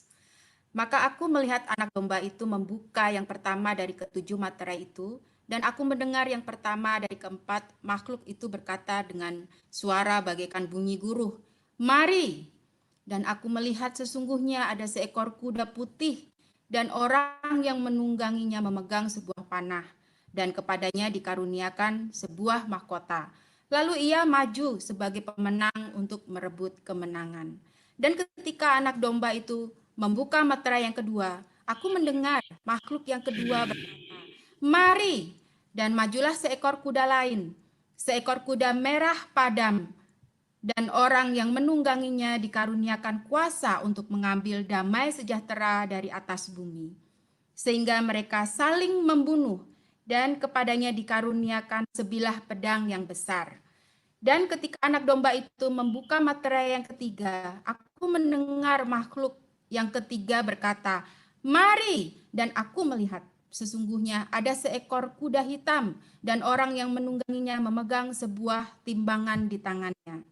Dan aku mendengar seperti ada suara di tengah-tengah keempat makhluk itu berkata, "Secupak gandum sedinar dan 3 cupak jelai sedinar, tetapi janganlah makan minyak dan anggur itu." Dan ketika domba itu membuka materai yang keempat, aku mendengar suara makhluk yang keempat berkata, "Mari!" Dan aku melihat, sesungguhnya ada seekor kuda hijau kuning, dan orang yang menungganginya bernama Maut, dan kerajaan Maut mengikutinya. Dan kepada mereka diberi kuasa atas 1/4 dari bumi untuk membunuh dengan pedang, dan dengan kelaparan dan sampar, dan dengan binatang-binatang buas yang di bumi. Dan ketika anak domba itu membuka materai yang kelima, aku melihat di bawah mezbah jiwa-jiwa mereka yang telah dibunuh oleh karena firman Allah dan oleh karena kesaksian yang mereka miliki. Dan mereka berseru dengan suara nyaring katanya, "Berapa lamakah lagi, ya penguasa yang kudus dan benar? Engkau tidak menghakimi dan tidak membalaskan darah kami kepada mereka yang diam di bumi?" Dan kepada mereka masing-masing diberikan sehelai jubah putih, dan kepada mereka dikatakan bahwa mereka harus beristirahat sedikit waktu lagi hingga genap jumlah kawan-kawan pelayan dan saudara-saudara mereka yang akan dibunuh sama seperti mereka. Maka aku melihat ketika anak domba itu membuka meterai yang keenam, sesungguhnya terjadilah gempa bumi yang dahsyat, dan matahari menjadi hitam bagaikan karung rambut, dan bulan menjadi merah seluruhnya bagaikan darah, dan bintang-bintang di langit berjatuhan ke atas bumi, bagaikan pohon ara menggugurkan buah-buahnya yang mentah, apabila ia digoncang angin yang kencang. Maka menyusutlah langit bagaikan gulung kitab digulung, dan tergeserlah gunung-gunung dan pulau-pulau dari tempatnya. Dan raja-raja di bumi dan pembesar-pembesar serta perwira-perwira dan orang-orang kaya serta orang-orang berkuasa, semua budak serta orang merdeka bersembunyi di dalam gua-gua dan celah-celah batu karang di gunung. Dan mereka berkata kepada gunung-gunung dan kepada batu-batu karang itu, "Runtuhlah menimpa kami dan sembunyikanlah kami terhadap Dia yang duduk di atas tahta dan terhadap murka anak domba itu. Sebab sudah tiba hari besar murka mereka, dan siapakah yang dapat bertahan?" Demikian firman Tuhan. Iya, haleluya. Tadi kita sudah baca Matius 24 dan Wahyu 6. Satu babak pertama. Kalau selesai, kita selesaikan sampai 7 sangkakala ya. Kalau enggak kita jadikan 2 seri. Mudah-mudahan kita bisa selesai hari ini ya. Nah, saya akan share screen dulu. Pertama kita cerita 6 meterai ya.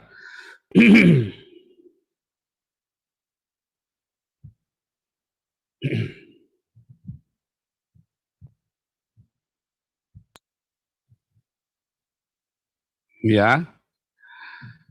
6 meterai.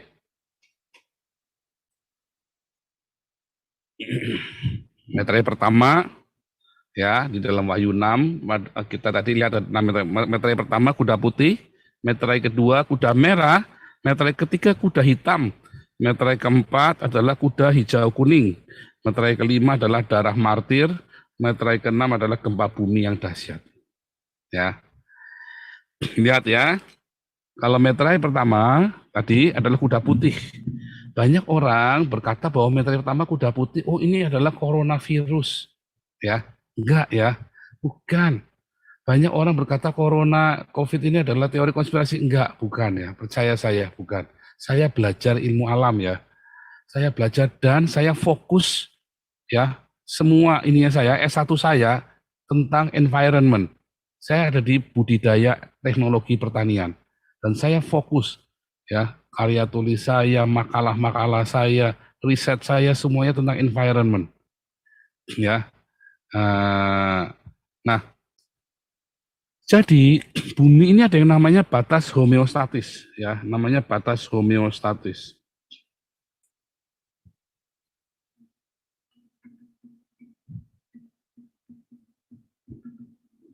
Sebenarnya 6 meterai ini tanda-tanda alamnya, maksudnya tanda-tanda alam. Tanda-tanda alam di dalam 6 meterai ini adalah bentuk dari reaksi homeostatik. Apakah homeostatik? Kemampuan alam untuk meremajakan dirinya atau restorasi. Restorasi alam. Kemampuan alam merestorasi diri sendiri dengan cara yang alami, misalnya hujan dari hujan ya merupakan air uap yang naik ke atas, lalu kondensasi jadi awan turun untuk hujan. Hujan itu kemudian akan membersihkan kotoran-kotoran, membersihkan langit itu ya dari semua kotoran-kotoran yang dari muka bumi, termasuk polusi. Tetapi kalau kotorannya terlalu banyak bisa nggak bersih? Nggak bisa. Karena terlalu banyak. Bahkan saking banyaknya kotoran itu, polusi itu, hujannya menjadi asam. Airnya jadi asam, malah ikut jadi bukannya bersih malah jadi kotor. Sama seperti kalau Anda ngelap kaca. Kalau kacanya kotor, ya dilap, ya kotoran. Tapi begitu kacanya amat sangat kotor, Anda semprot pakai air kayak apa? Airnya ikut tambah kotor, semakin kotor dan semakin kotor. Enggak bersih-bersih. Ya, itu sama seperti itu kalau ngelap satu kain pel begitu ya. Sekali, 2 kali, 3 kali bersih. Tapi kalau saking kotornya, pel itu ditaruh, kalau pel itu sudah saking kotornya kan, Anda taruh berkali-kali cuci pun, tetap kotor, tetap bau. Ya kan? Nah itu sama. Tetapi alam itu akan meremajakannya dengan cara apa? Dengan cara bencana, jangan jadi bencana. Tetap harus diremajakan. Ya, makanya semua tanda-tanda dalam 6 meterai tadi itu termasuk 7 sangkakala. Termasuk 7 sangkakala nanti ya. Kalau kita ke gunung kita masuk 7 sangkakala supaya kita bisa masuk ke runtuhnya Islam. Kalau enggak kita bagi 2 ya. Adalah tanda-tanda alam ketika alam ingin melakukan homeostatik. Jadi itu sebenarnya bukan konspirasi, itu natural sekali. Apakah COVID ini adalah bentuk konspirasi? Bukan. COVID ini adalah bentuk perlawanan dari mikrobiologi alam semesta, ya mikrobiologi yang di alam semesta terhadap ulahnya manusia sendiri. Karena kita dikit-dikit pakai antibiotik, dikit-dikit. Sekarang kalau di Eropa kita nggak boleh ya. Anda di Indonesia masih bisa beli antibiotik pasar bebas. Kita di Eropa nggak boleh. Ya kita setengah mati sekali ya. Kalau ke dokter aja kita cuma dikasih apa? Paracetamol. Saya minta kasih paracetamol, sakit kayak apa? Paracetamol udah. Ya. Nggak boleh dikit-dikit pakai antibiotik di sini. Kemarin saya ada sakit radang tenggorokan itu ya, berapa seminggu itu ya. Saya pas lagi radang tenggorokan, terus saya janji dokter, oke nanti minggu depan, waduh. Nah terus radang tenggorokan sudah mulai sembuh. Terus saya minta antibiotik nggak boleh, nanti sembuh sendiri. Dia dibilang begitu ya nggak boleh. Nah COVID ini adalah bentuk perlawanan dari alam mikrobiologi terhadap ulahnya manusia sendiri. Karena manusia dikit-dikit kan pakai antibiotik, dikit-dikit pakai obat, dikit-dikit pakai apa. Lama-lama berevolusi. Tapi itu kan sengaja dikembangkan? Enggak. Ya, sebagian virus itu memang sengaja dikembangkan untuk dicari antibiotiknya. Tetapi kemudian virus-virus yang di luar bagaimana? Lebih jahat. Kalau di dalam laboratorium semua Anda bisa kendalikan. Kalau virus yang di luar Anda nggak bisa kendalikan. Ya, binatang kalau di dalam kandang Anda bisa kendalikan. Nah kalau binatang di alam bebas Anda tidak bisa kendalikan. Ya, harimau sirkus di kandang Anda bisa kendalikan. Harimau yang di luar di hutan nggak bisa. Itu maksudnya seperti itu ya. Jadi corona adalah COVID itu adalah virus yang ada di luar, bukan virus yang dari dalam. Ya, virus liar yang di luar ini tidak bisa dikendalikan sehingga tidak bisa nggak bisa diobatin. Yang bisa adalah diturunkan penularannya. Jadi kalau COVID itu hanya bisa dicegah dan diturunkan, nggak bisa diobati. Kalau sudah kena COVID ya, saya waktu kena COVID, saya kena COVID ya, sekeluarga kami kena COVID ya. Makanya diobatin bukan COVID-nya. Kalau di Indonesia kan sampai ada ya diobati COVID-nya kan, cari obatnya segala macam. Kami waktu kena COVID, kamu apa panas? Ya udah dikasih paracetamol. Terus lehernya sakit, kasih efgetrosis ya semasa gitulah. Nanti namanya trake apa gitu ya, saya lupa namanya. Terus misalnya mancur-mancur, ya udah kasih obat diare.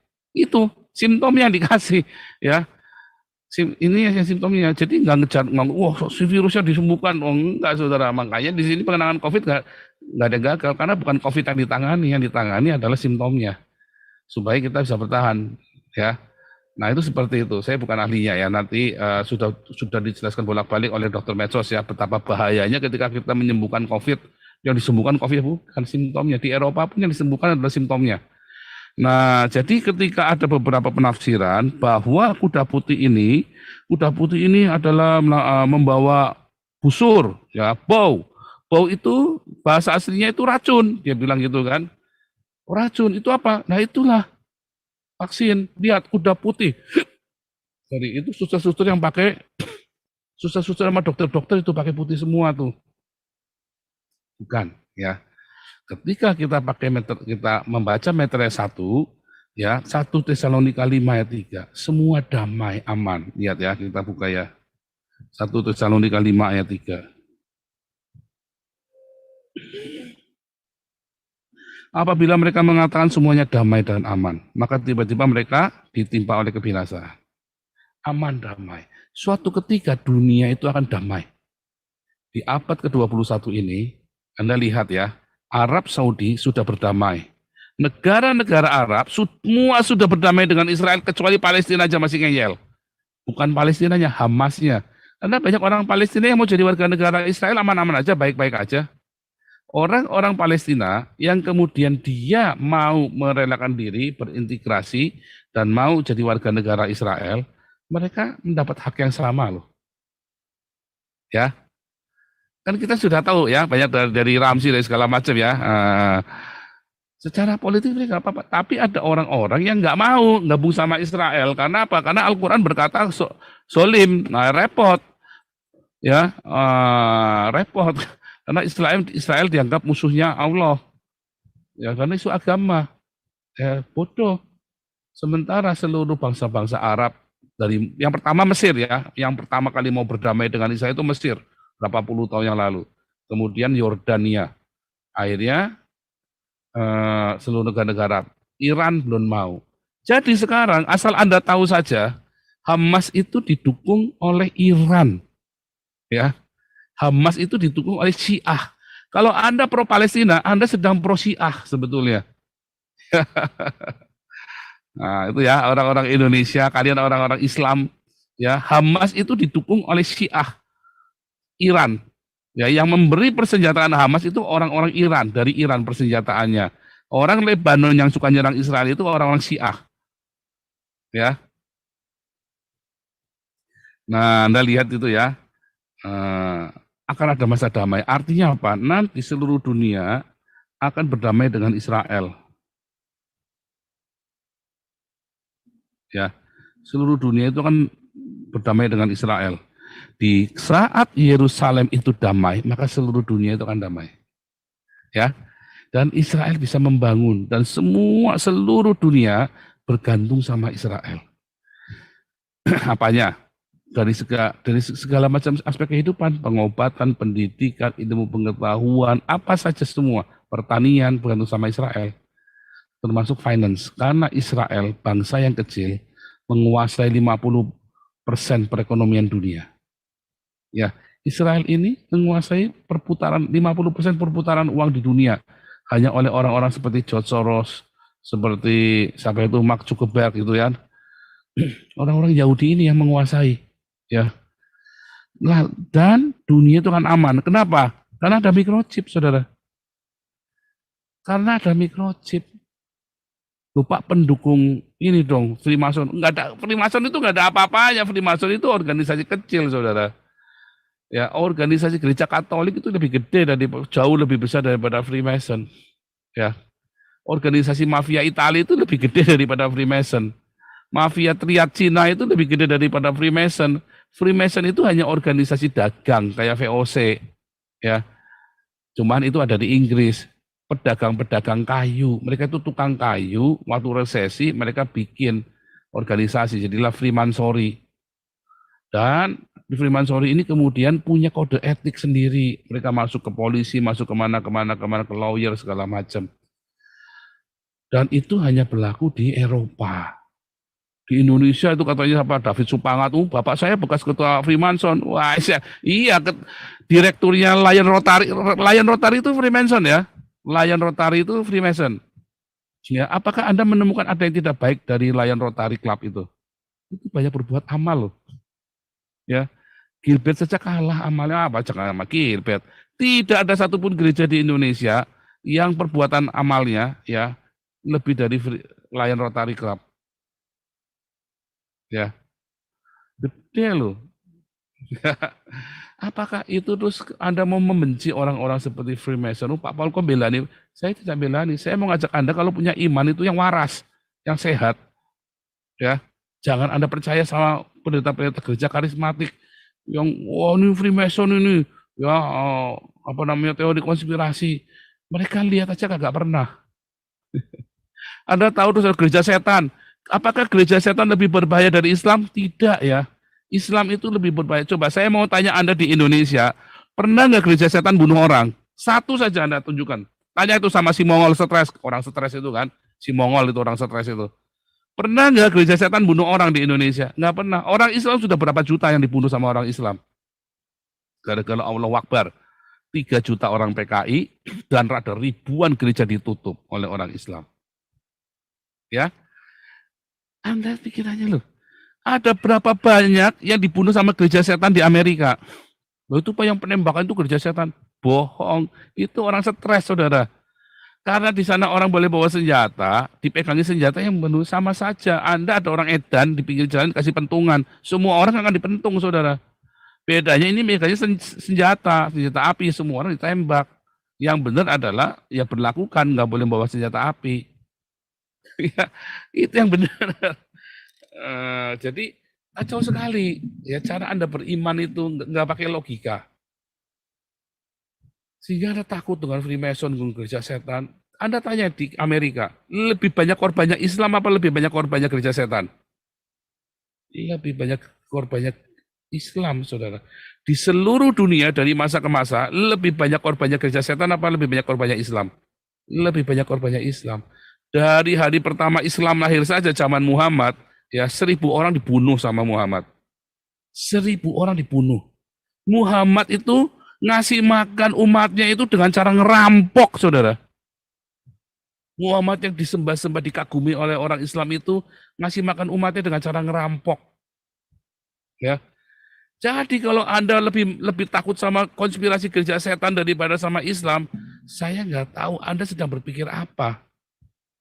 Anda cari datanya, tunjukkan ke saya, ya betapa jahatnya gereja setan daripada Islam. Nggak akan ketemu. Anda akan justru lihat betapa jahatnya Islam lebih jahat daripada gereja setan. Gereja setan itu hanya sekelompok orang-orang sakit jiwa, kayak klub geng motor yang suka ngerampok yang itu loh, geng motor yang suka pengedar obat. Ya, hanya sekitar gitu aja, atau satu darah. Yang model-model begitu, mereka ada persatuan, rasa wah pemberontakan terhadap kekecewaan terhadap kemapanan, wah jadilah geng satu darah. Nyatanya geng satu darah juga banyak bikin amal ya kalau di Indonesia ya. Kalau di Eropa ditakutin ya. Tapi kalau di Indonesia geng satu darah itu malah bikin amal ya. Terjun bikin amal, bikin apa kan, sering ngirim dana bantuan untuk Maluku, untuk apa itu ya. Aneh kan. Bahkan geng satu darah saja. Apakah geng satu darah menyembah setan? Enggak loh. Mereka ada yang Kristen ke gereja. Walaupun enggak lahir baru ya. Jadi mitos itu Anda harus singkirkan dari kepala Anda. Kalau enggak Anda tidak akan dewasa. Ya, tidak akan dewasa ya. Jadi microchip itu enggak apa-apa, saudara. Selama microchip itu jangan ditaruh di jidat atau di tangan kananmu. Suruh aja tangan kiri. Sama saja ketika Anda divaksin corona. Anda divaksin sebelah mana? Kiri kan? Apa Anda divaksin itu? Pak, tapi kan jidatnya kan Pak, ditembak itu, Pak. Itu bukan ditembak, Dul. Itu dicek panas apa enggak. Anda nggak usah begitu. Anda di mana saja, setiap hari Anda juga dicek dahinya. Terus apa berarti Anda sudah jadi antikris itu? Ya. Anda kalau ke dokter sekarang, ngecek panas itu nggak usah lewat kuping-kuping, nggak usah lewat pakai termometer taruh di ketek. Dokter itu cuma pakai alat, cuma tembakin ke dahi kamu, sudah tahu di panasnya berapa. Ya, berarti Anda sudah jadi antikris gitu. Gara-gara ditembak dahinya itu pakai infrared itu. Enggak kan? Jangan dok. Oh, mau ke dokter mau ditembak, mau cek nih. Coba saya mau cek di ya batuknya ditutul begini kan. Batuknya ditutul begini. Oh jangan dok, nanti saya jadi antikris dok. Anda terlalu paranoid itu ya. Nggak usah sampai segitunya. Jadi bukan corona ya. Tapi kalau Anda lihat kuda putih yang menunggang kuda putih, dia membawa busur. Anda tahu kata busur?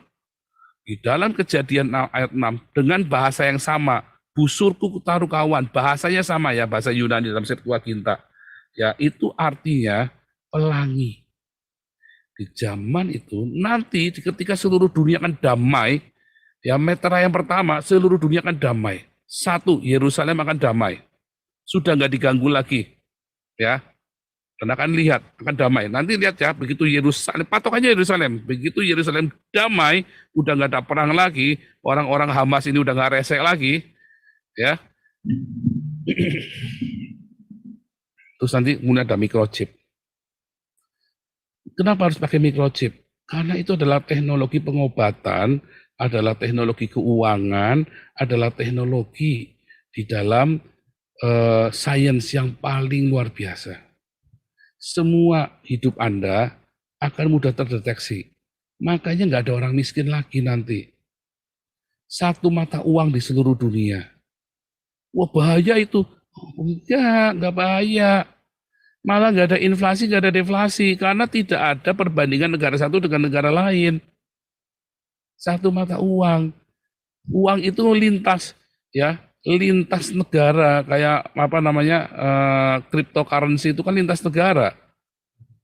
Kalau rupiah bisa inflasi, bisa deflasi, ada mumet, saudara. Kalau cryptocurrency enggak. Orang bertransaksi pakai cryptocurrency lintas negara. Negara tidak akan terpengaruh oleh oleh nilai jual mata uangnya. Karena seluruh dunia menggunakan mata uang yang sama, bebas. Anda mau pakai cryptocurrency, Anda mau pakai apa namanya, segala boleh, ya, boleh, semua boleh. Itulah penunggang kuda putih yang membawa damai, yang membawa busur LGBT itu loh, busur pelangi itu loh ya. Orang sudah saling mengakui, dan saat itu beriringan dengan damai sejahtera, beriringan dengan kemajuan ekonomi, beriringan dengan humanisme yang luar biasa. LGBT juga maju. Ya, pelangi LGBT kan simbolnya pelangi. LGBT juga hedonisme, itu juga bersamaan dengan itu, saudara. Makanya firman Tuhan Yesus di Matius 24 sama seperti zaman Nuh nanti. Sama seperti zaman Nuh, peradaban dunia lagi puncak-puncaknya, mereka kawin-mengawinkan. Kawin-mengawinkan itu dalam arti yang negatif ya, artinya mereka seks bebas itu maksudnya ya. Mereka mulai melakukan seks bebas karena semua sudah sejahtera, mau apa lagi, ya. Kemudian tiba-tiba datanglah, artinya tiba-tiba mata uangnya itu dibajak, saudara. Cryptocurrency ininya ya, microchipnya itu dibajak servernya sama siapa? Sama ini loh, hacker Islam ini loh. Kan orang Islam nggak suka kan pakai mata uang elektronik kan. Di dalam ajaran Islam itu nggak boleh loh, itu haram. Mereka menghendaki Anda tidak pakai ATM, tidak pakai bank. Bank itu haram buat orang Islam. Anda disuruh pakai dinar, transaksinya barter, saudara. Barter emas atau barter barang. Itulah transaksi Islam. Makanya dihancurkan, dibajak nanti. Makanya Yesus berkata di dalam Matius 24 ayat 6, ya, nanti akan terjadi tiba-tiba perang. Tiba-tiba aja perang. Karena uangnya dibajak. Anda yang punya uang 1 triliun tiba-tiba besok kere, jadi gelandangan. Karena server bank datanya, Anda kan kalau pegang cryptocurrency, Anda pegang Bitcoin segala macam, uangmu kan nggak di tangan kan? Uangnya kan ada di internet semuanya. Tiba-tiba besok hilang, saudara. Negara-negara hilang, mereka bingung, mereka saling tuduh, perang. Dan mereka berebutan sumber daya alam. Mereka kudu perang akhirnya. Nah itulah kuda merah yang disebutkan tadi. Ya, kemudian yang terjadi apa? Perekonomian anjlok, kuda hitam. Seluruh perekonomian anjlok. Tetapi dikatakan secupak gandum harganya sedinar, mahal banget, saudara. Di situ terjadi resesi ekonomi, terjadi krisis pangan dunia. Karena perang terus, uangnya nggak jelas kemana. Yang kaya nimbun uang, uangnya nggak bisa dipakai buat belanja. Karena perang terus. Mereka nggak sempat untuk bercocok tanam. Tetapi untunglah Tuhan Yesus berkata, jangan rusakkan minyak dan gandum. Sehingga tetap ada orang-orang yang berdiakonia kayak Damaris ini, yang difitnah sama Alengso sama orang-orang itu kan, sama pengkhianat-pengkhianat itu yang difitnah katanya buat saya duitnya ya. Nah, mereka ingin Damaris hancur. Mereka mau ngelawan Tuhan. Ngelawan Tuhan Yesus ini Alengso ya. Ini lihat aja ya. Dia mau ngelawan Tuhan Yesus, kiranya Tuhan mengampuni Alengso ya. Semoga. Ya, semoga Tuhan Yesus mengampuni Alengso. Jangan sampai kena yang berat-berat lah. Paling nggak supaya dia bertobat ya. Sehingga krisis mata uang terjadi, itulah kuda hitam. Ya, secupak gandum harga sedina, tapi jangan rusakkan minyak dan anggur. Tetapi akhirnya nggak tahan, mereka perang, datanglah kuda yellow kuning, hijau kuning, saudara. Inilah kuda hijau kuning ya. Fumigasi, mulai perang biologis yang kemarin Ibu Koni cerita. Sekarang ini mereka masih ancam-ancaman, coba-coba, tapi nanti dilepaskan. Kadang mereka nggak punya duit buat perang. Akhirnya apa? Ngelepasin biokimia. Lepasin aja. Wah, sembuh. Pokoknya menang. Yang penting menang perang. Nah, urusan nanti. Nanti dampaknya gimana? Urusan nanti. Yang penting sekarang saya menang perang dulu. Anda nonton filmnya, judulnya Black Crab ya. Film Swedia. Ya. Ada orang Swedia ini perang, saling perang ya, ngelawan kelompok lain. Terus mereka sudah mau kalah. Caranya gimana? Udah. Lepasin biokimia. Nggak ada cara lain. Yang penting menang. Loh nanti kalau ini ya urusan nanti. Yang penting sekarang kita menang dulu. Gitu ya. Anda nonton filmnya Black Crab itu ya. Itu filmnya bagus ya, alur ini ya. Memang mainnya canggung-canggung begitu. Tapi yang maklum ya film Swedia. Alurnya terlalu cepat alurnya ya. Black Crab itu bagus ya. Dia bawa ngelewatin itu ya. Ice skating ya, dia bawa ini melintasi laut, lautnya beku semua ya. Makanya kudanya warnanya kuning, saudara, kuda kuning. Itulah fumigasi, orang-orang semua semprot-semprotan, oh ya, apa saja disemprot sedikit-sedikit. Sehingga semua orang pakai masker itu kan. Nah itu ada di situ. Di mana peran Islam? Islam sudah mulai ambil alih di sini. Sebelum Islam, coba Anda lihat ya, waktu di zaman-zaman hari ini, Islam makin berkurang ya. Seluruh dunia kan Islamofobia, ya kan? Seluruh dunia Islamofobia, bahkan Arab Saudi saja terjadi Islamofobia. Orang Islamnya aja takut sama orang Islam. Mau terima nggak terima, saat ini orang Islamnya saja takut sama orang Islam. Ya contohnya Ade Armando takut sama orang Islam kan? Contohnya dari Siregar, orang Islam yang takut sama orang Islam kan? Contohnya si Buya Syafi'id, orang Islam takut sama orang Islam. Ya kan? Orang Islam saja takut sama orang Islam. Takut mayatnya nggak dikuburin, nggak disolatkan. Ya kan, orang Islam saya takut sama orang Islam. Akhirnya orang capek kan, takut sama ditinggal, nggak ditinggal. Jadi sebelum Israel damai, orang Islam itu akan ditinggal. Karena memang Islam ini di mana-mana bikin kacau. Di seluruh dunia orang-orang Islam ini bikin kacau, makanya ditinggal, saudara. Ya, ditinggal. Nah, kecuali kalau pengkhianat-pengkhianat kayak Alengso ini, ya memang dasar pengkhianat ya, memang mental pengkhianat, ya kan? Oh itu mah nggak usah ditanya, ya kayak Lius Sungkari semua itu memang mental pengkhianat ya kan. Ya mereka juga ditinggal, mereka kan jilat-jilat pantatnya Islam, padahal keluarga mereka banyak diperkosa sama orang Islam kan. Keluarganya Alengso, makanya Alengso kan pergi ke Eropa kan, mengungsi minta suaka politik kan. Karena dia tadi suaka dulu keluarganya diperkosa kan. Dia lanjut ke sini kan, takut dia kan si Alengso ini kan. Atau dia bohong, sebenarnya nggak ada apa-apa, dia cuma mau cari penghidupan doang kalau ya kan, atau gitu aja kan. Cari penghidupan doang kalau saya minta suaka. Tapi kan orang-orang itu tadi ya, Cina-Cina pengkhianat ini kan. Cina-Cina pengkhianat ada.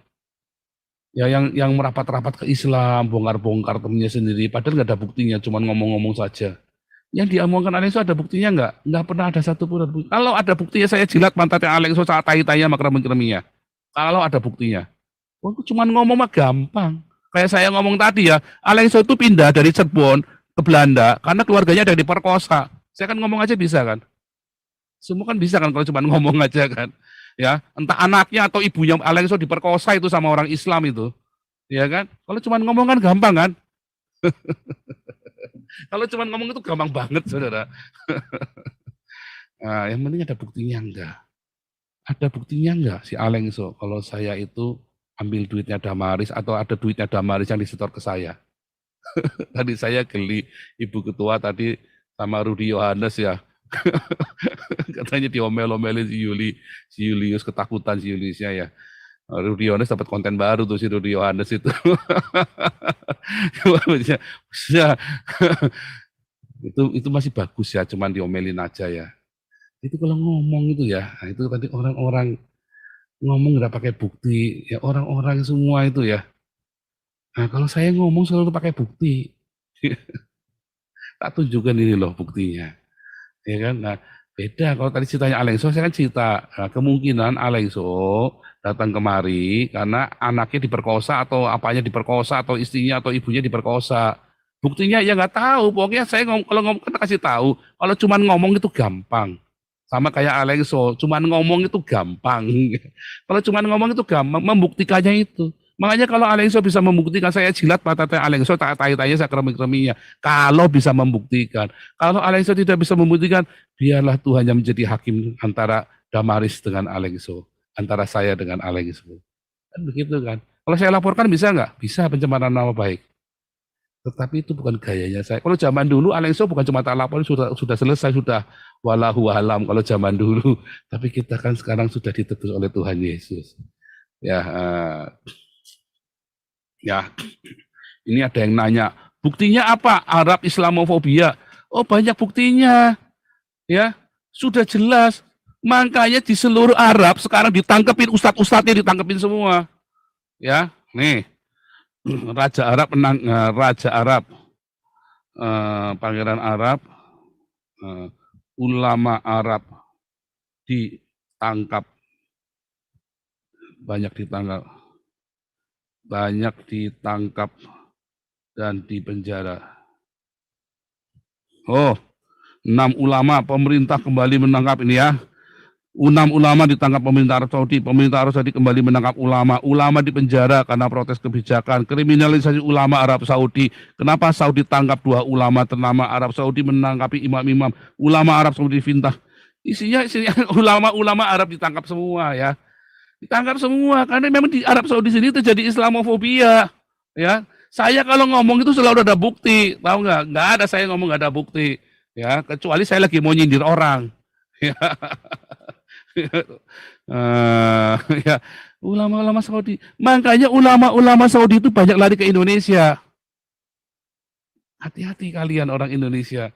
Itu ulama-ulama yang afikiran dari Arab Saudi lari ke Indonesia lalu ngeracunin kalian. Ya kan? Dia bawa uang, hasil nipu umat. Ya kan dibawa ke sana. Waduh, banyak disembah-sembah sama Anda, dicium-cium Habib-Habib itu kan. Hati-hati. Tetapi banyak orang-orang Kristennya kemudian ikut ketakutan, di framing. Ketakutan. Ya, kenapa takut? Karena kalian tidak bertumbuh di dalam Tuhan Yesus. Kalian membaca Alkitabnya nggak jelas kayak contohnya ini tadi.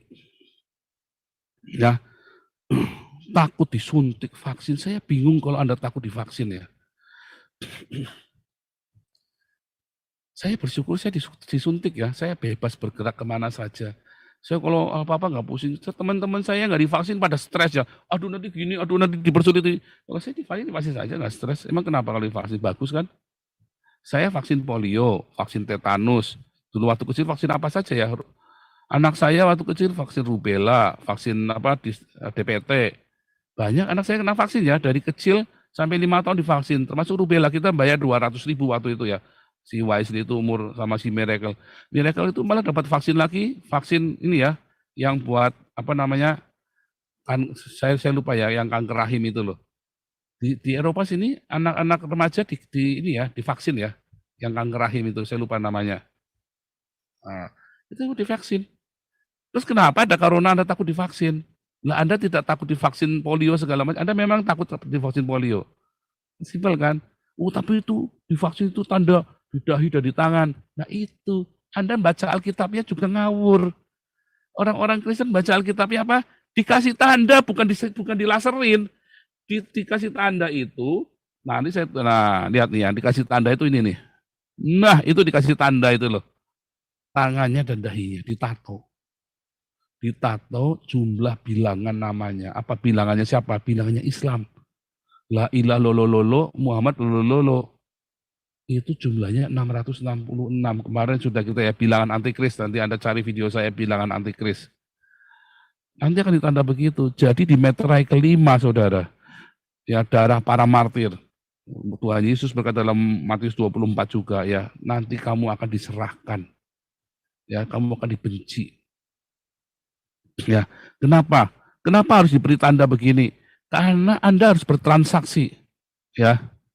Lihat, microchipnya hancur. Nanti. Sebentar ya.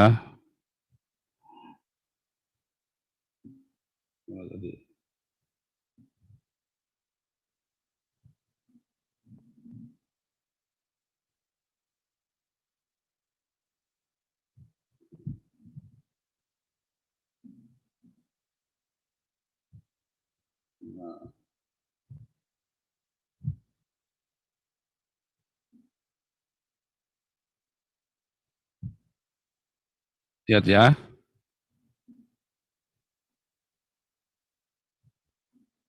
Microchipnya kan dibajak sama orang ini, terjadi resesi kan.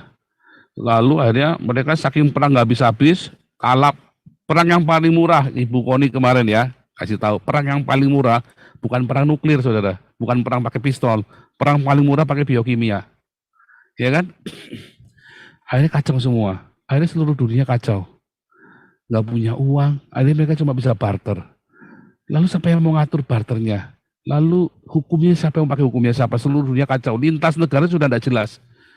Satu negara saja, satu Jakarta saja, Anda kan ada bisa 3 pemerintahan. Pemerintahan Islam, pemerintahan Pancasila, atau pemerintahan suku adat. Di Jakarta itu ada banyak suku, saudara. Ada suku Cina. Orang Cina punya aturan sendiri. Ya, Anda tahu grupnya ini ya, orang-orang Cina itu bisa didamaikan, saudara. Kalau lagi perang gitu ya, orang-orang Cina ini, mafia-mafia ini, bisa didamaikan, sudah didudukkan bisa. Mereka punya hukum adat. Orang Ambon juga sama. Orang Batak di Jakarta juga punya adat sendiri. Kalau ada apa-apa, sesama marga dipanggil, didamaikan. Dan mereka biasanya mau terima. Karena mereka menghormati dan mereka juga ingin diakui. Ya kan? Akhirnya ada 3 hukum yang berlaku, saudara. Di satu negara, bahkan di satu kota saja, kayak New York, kayak Jakarta, ya itu berlaku 3 hukum. Hukum adat, hukum negara itu sendiri, sama hukum agama. Kacau. Tapi nggak punya uang. Yang punya uang siapa? Yang punya emas. Orang Islam. Karena orang Islam sudah tahu, sudah dilarang menyimpan uang. Mereka suruh pakai emas. Jadi barter. Oke, orang Islam bikin, oke kalau gitu saya yang bikin hukum. Karena saya yang punya emasnya. Nah, bikinlah ini. Ya. Dia bikin. Kalau kamu tidak dikasih tanda, maka kamu akan saya bunuh. Ya. Mulailah antikristus berkuasa di muka bumi selama 3,5 tahun. Ini baru awalnya, saudara. Ini awalnya. Disinilah antikristus mulai berkuasa. Ya, mulai berkuasa. Islam kemudian ambil alih dari yang sudah ditinggalkan orang, tiba-tiba dia ngambil alih selama 3,5 tahun dengan luar biasa. Pakai pedang, kamu enggak mau saya bunuh, kamu enggak makan. Ya, wah tenang Pak, kita orang Kristen sudah di rapture gundulmu peang. Mana ada rapture di situ, mana ayatnya di mana rapture? Nggak ada, nggak ada. Anda ngelewatin semua nih, kuda putih, kuda merah, kuda hitam, kuda darah, para martir, nggak ada, belum ada rapture di situ. Ya, nah, ini nanti Anda akan baca di dalam Wahyu 13. Ya, ditandai saudara dengan nama bilangan itu. Nama bilangan binatang itu siapa? Antikristus. Siapa? Islam. Siapakah antikristus? Alkitab dengan jelas, bukan Freemason. Freemason itu ada yang Kristen, saudara. Banyak yang Kristen. Freemason apa? Siapakah antikristus? Apa tandanya Freemason antikristus? Enggak ada. Apa tandanya Islam antikristus? Allah tidak beranak dan tidak diperanakan. Ya kan? Itu prinsipnya Islam, itu harga mati saudara dalam Islam. Ya, Allah tidak beranak dan tidak diperanakan. Sedangkan orang Kristen berkata Allah adalah Bapa kita. Yesus adalah anak Allah. Orang Yahudi berkata ya Bapa. Ya kan? El adalah Abi. Lalu mereka percaya dengan konsep Bene Elohim. Mereka juga percaya Bene Elohim, orang Yahudi. Orang Kristen dengan orang Yahudi percaya Bapa dengan anak. Hanya saat ini, orang Yahudi, saat ini yang Anda tahu, sebagian besar Yudaisme tidak percaya kalau Yesus adalah anak Allah. Ya, tetapi nanti akan tiba saatnya, ya, dimulai dari meter yang pertama ketika Yerusalem ini aman, damai, ya. Mulai tahun 1948, orang-orang Yahudi banyak dan makin banyak yang menerima Yesus sebagai Tuhan dan Juru Selamat, tetapi bukan Yesus yang lahir 25 Desember. Yeshua HaMashiach. Ya. Bukan Yahweh. Yahweh itu orang Amerika, itu teologi ngawur itu. Yahweh itu teologi ngawur, saudara. Siapapun yang menyebut kata Yahweh itu teologinya ngawur, percaya saya. Siapapun yang bilang Yahweh itu teologinya ngawur. Ya. Karena yang betul itu Yehova. Ya. Nah, saat itulah dua saksi Allah di dalam Wahyu 12. Ya, dan Wahyu 11 dan 12. Ada dua saksi Allah. Siapakah dua saksi Allah? Ya. Wahyu 11. Ya, bentar, dua saksi Allah. Adalah pohon zaitun dan kaki dian. Pohon zaitun, kaki dian. Kaki dian ini adalah lambang saksi. Zaitun ini adalah lambang Israel rohani. Secara ritual, ya, ada Israel itu dilambangkan dengan pohon ara, pohon zaitun, dan pohon anggur. Pohon ara secara politik, ini secara kehidupan sehari-hari.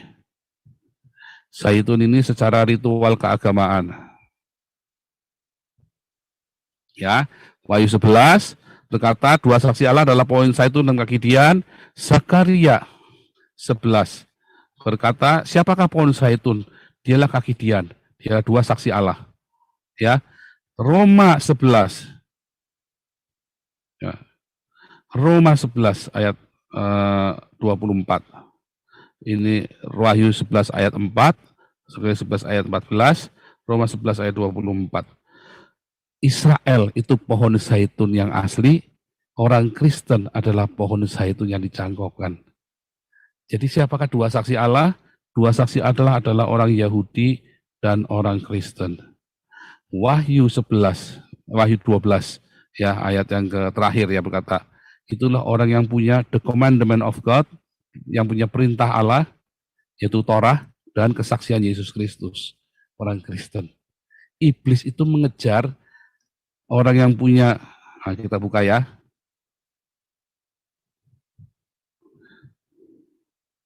Wahyu 11. Wahyu 11, Wahyu 12 ya.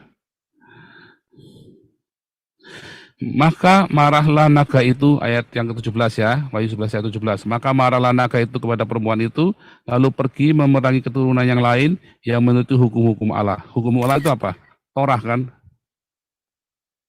Torah, siapa ya? Orang Yahudi. Dan memiliki kesaksian Yesus. Siapa? Orang Kristen. Maksudnya sama orang Katolik. Ya, sama saja. Maksudnya pengikut Kristus. Ya, yang punya kesaksian Yesus Kristus. Ya kan? Siapa? Naga itu marah. Ya, iblis itu marah kepada ini. Islam itu memusuhi orang Kristen dan orang Yahudi ya dari zaman Muhammad sampai dengan hari ini. Ya, kalau dibilang masyarakat Madaniyah itu, Medina, orang Kristen sama orang Yahudi. Bahkan orang Islam itu begitu bencinya sama orang Kristen sama orang Yahudi. Ya. Begitu tidak sukanya sama orang Kristen sama orang Yahudi, orang Islam ini. Bahkan di akhir zaman dikatakan, tidak ada akhir zaman sebelum orang Islam akan membunuh semua orang Yahudi. Ya. Jadi ini dua, Kristen dengan Yahudi, selalu yang dimusuhi oleh orang Islam. Apakah orang Kristen memusuhi orang Islam? Enggak pernah ya. Apakah orang Yahudi memusuhi orang Islam? Enggak. Tetapi orang Islam itu benci banget sama orang Yahudi, sama orang Kristen. Mengapa? Karena inilah mereka lah iblisnya itu. Karena mereka lah iblis. Ya, mereka ada keturunan iblis yang enggak suka dengan anak-anak perjanjian. Siapa? Orang Yahudi dengan orang Kristen. itulah anak-anak perjanjian, dan mereka iblis yang tidak suka. Ya.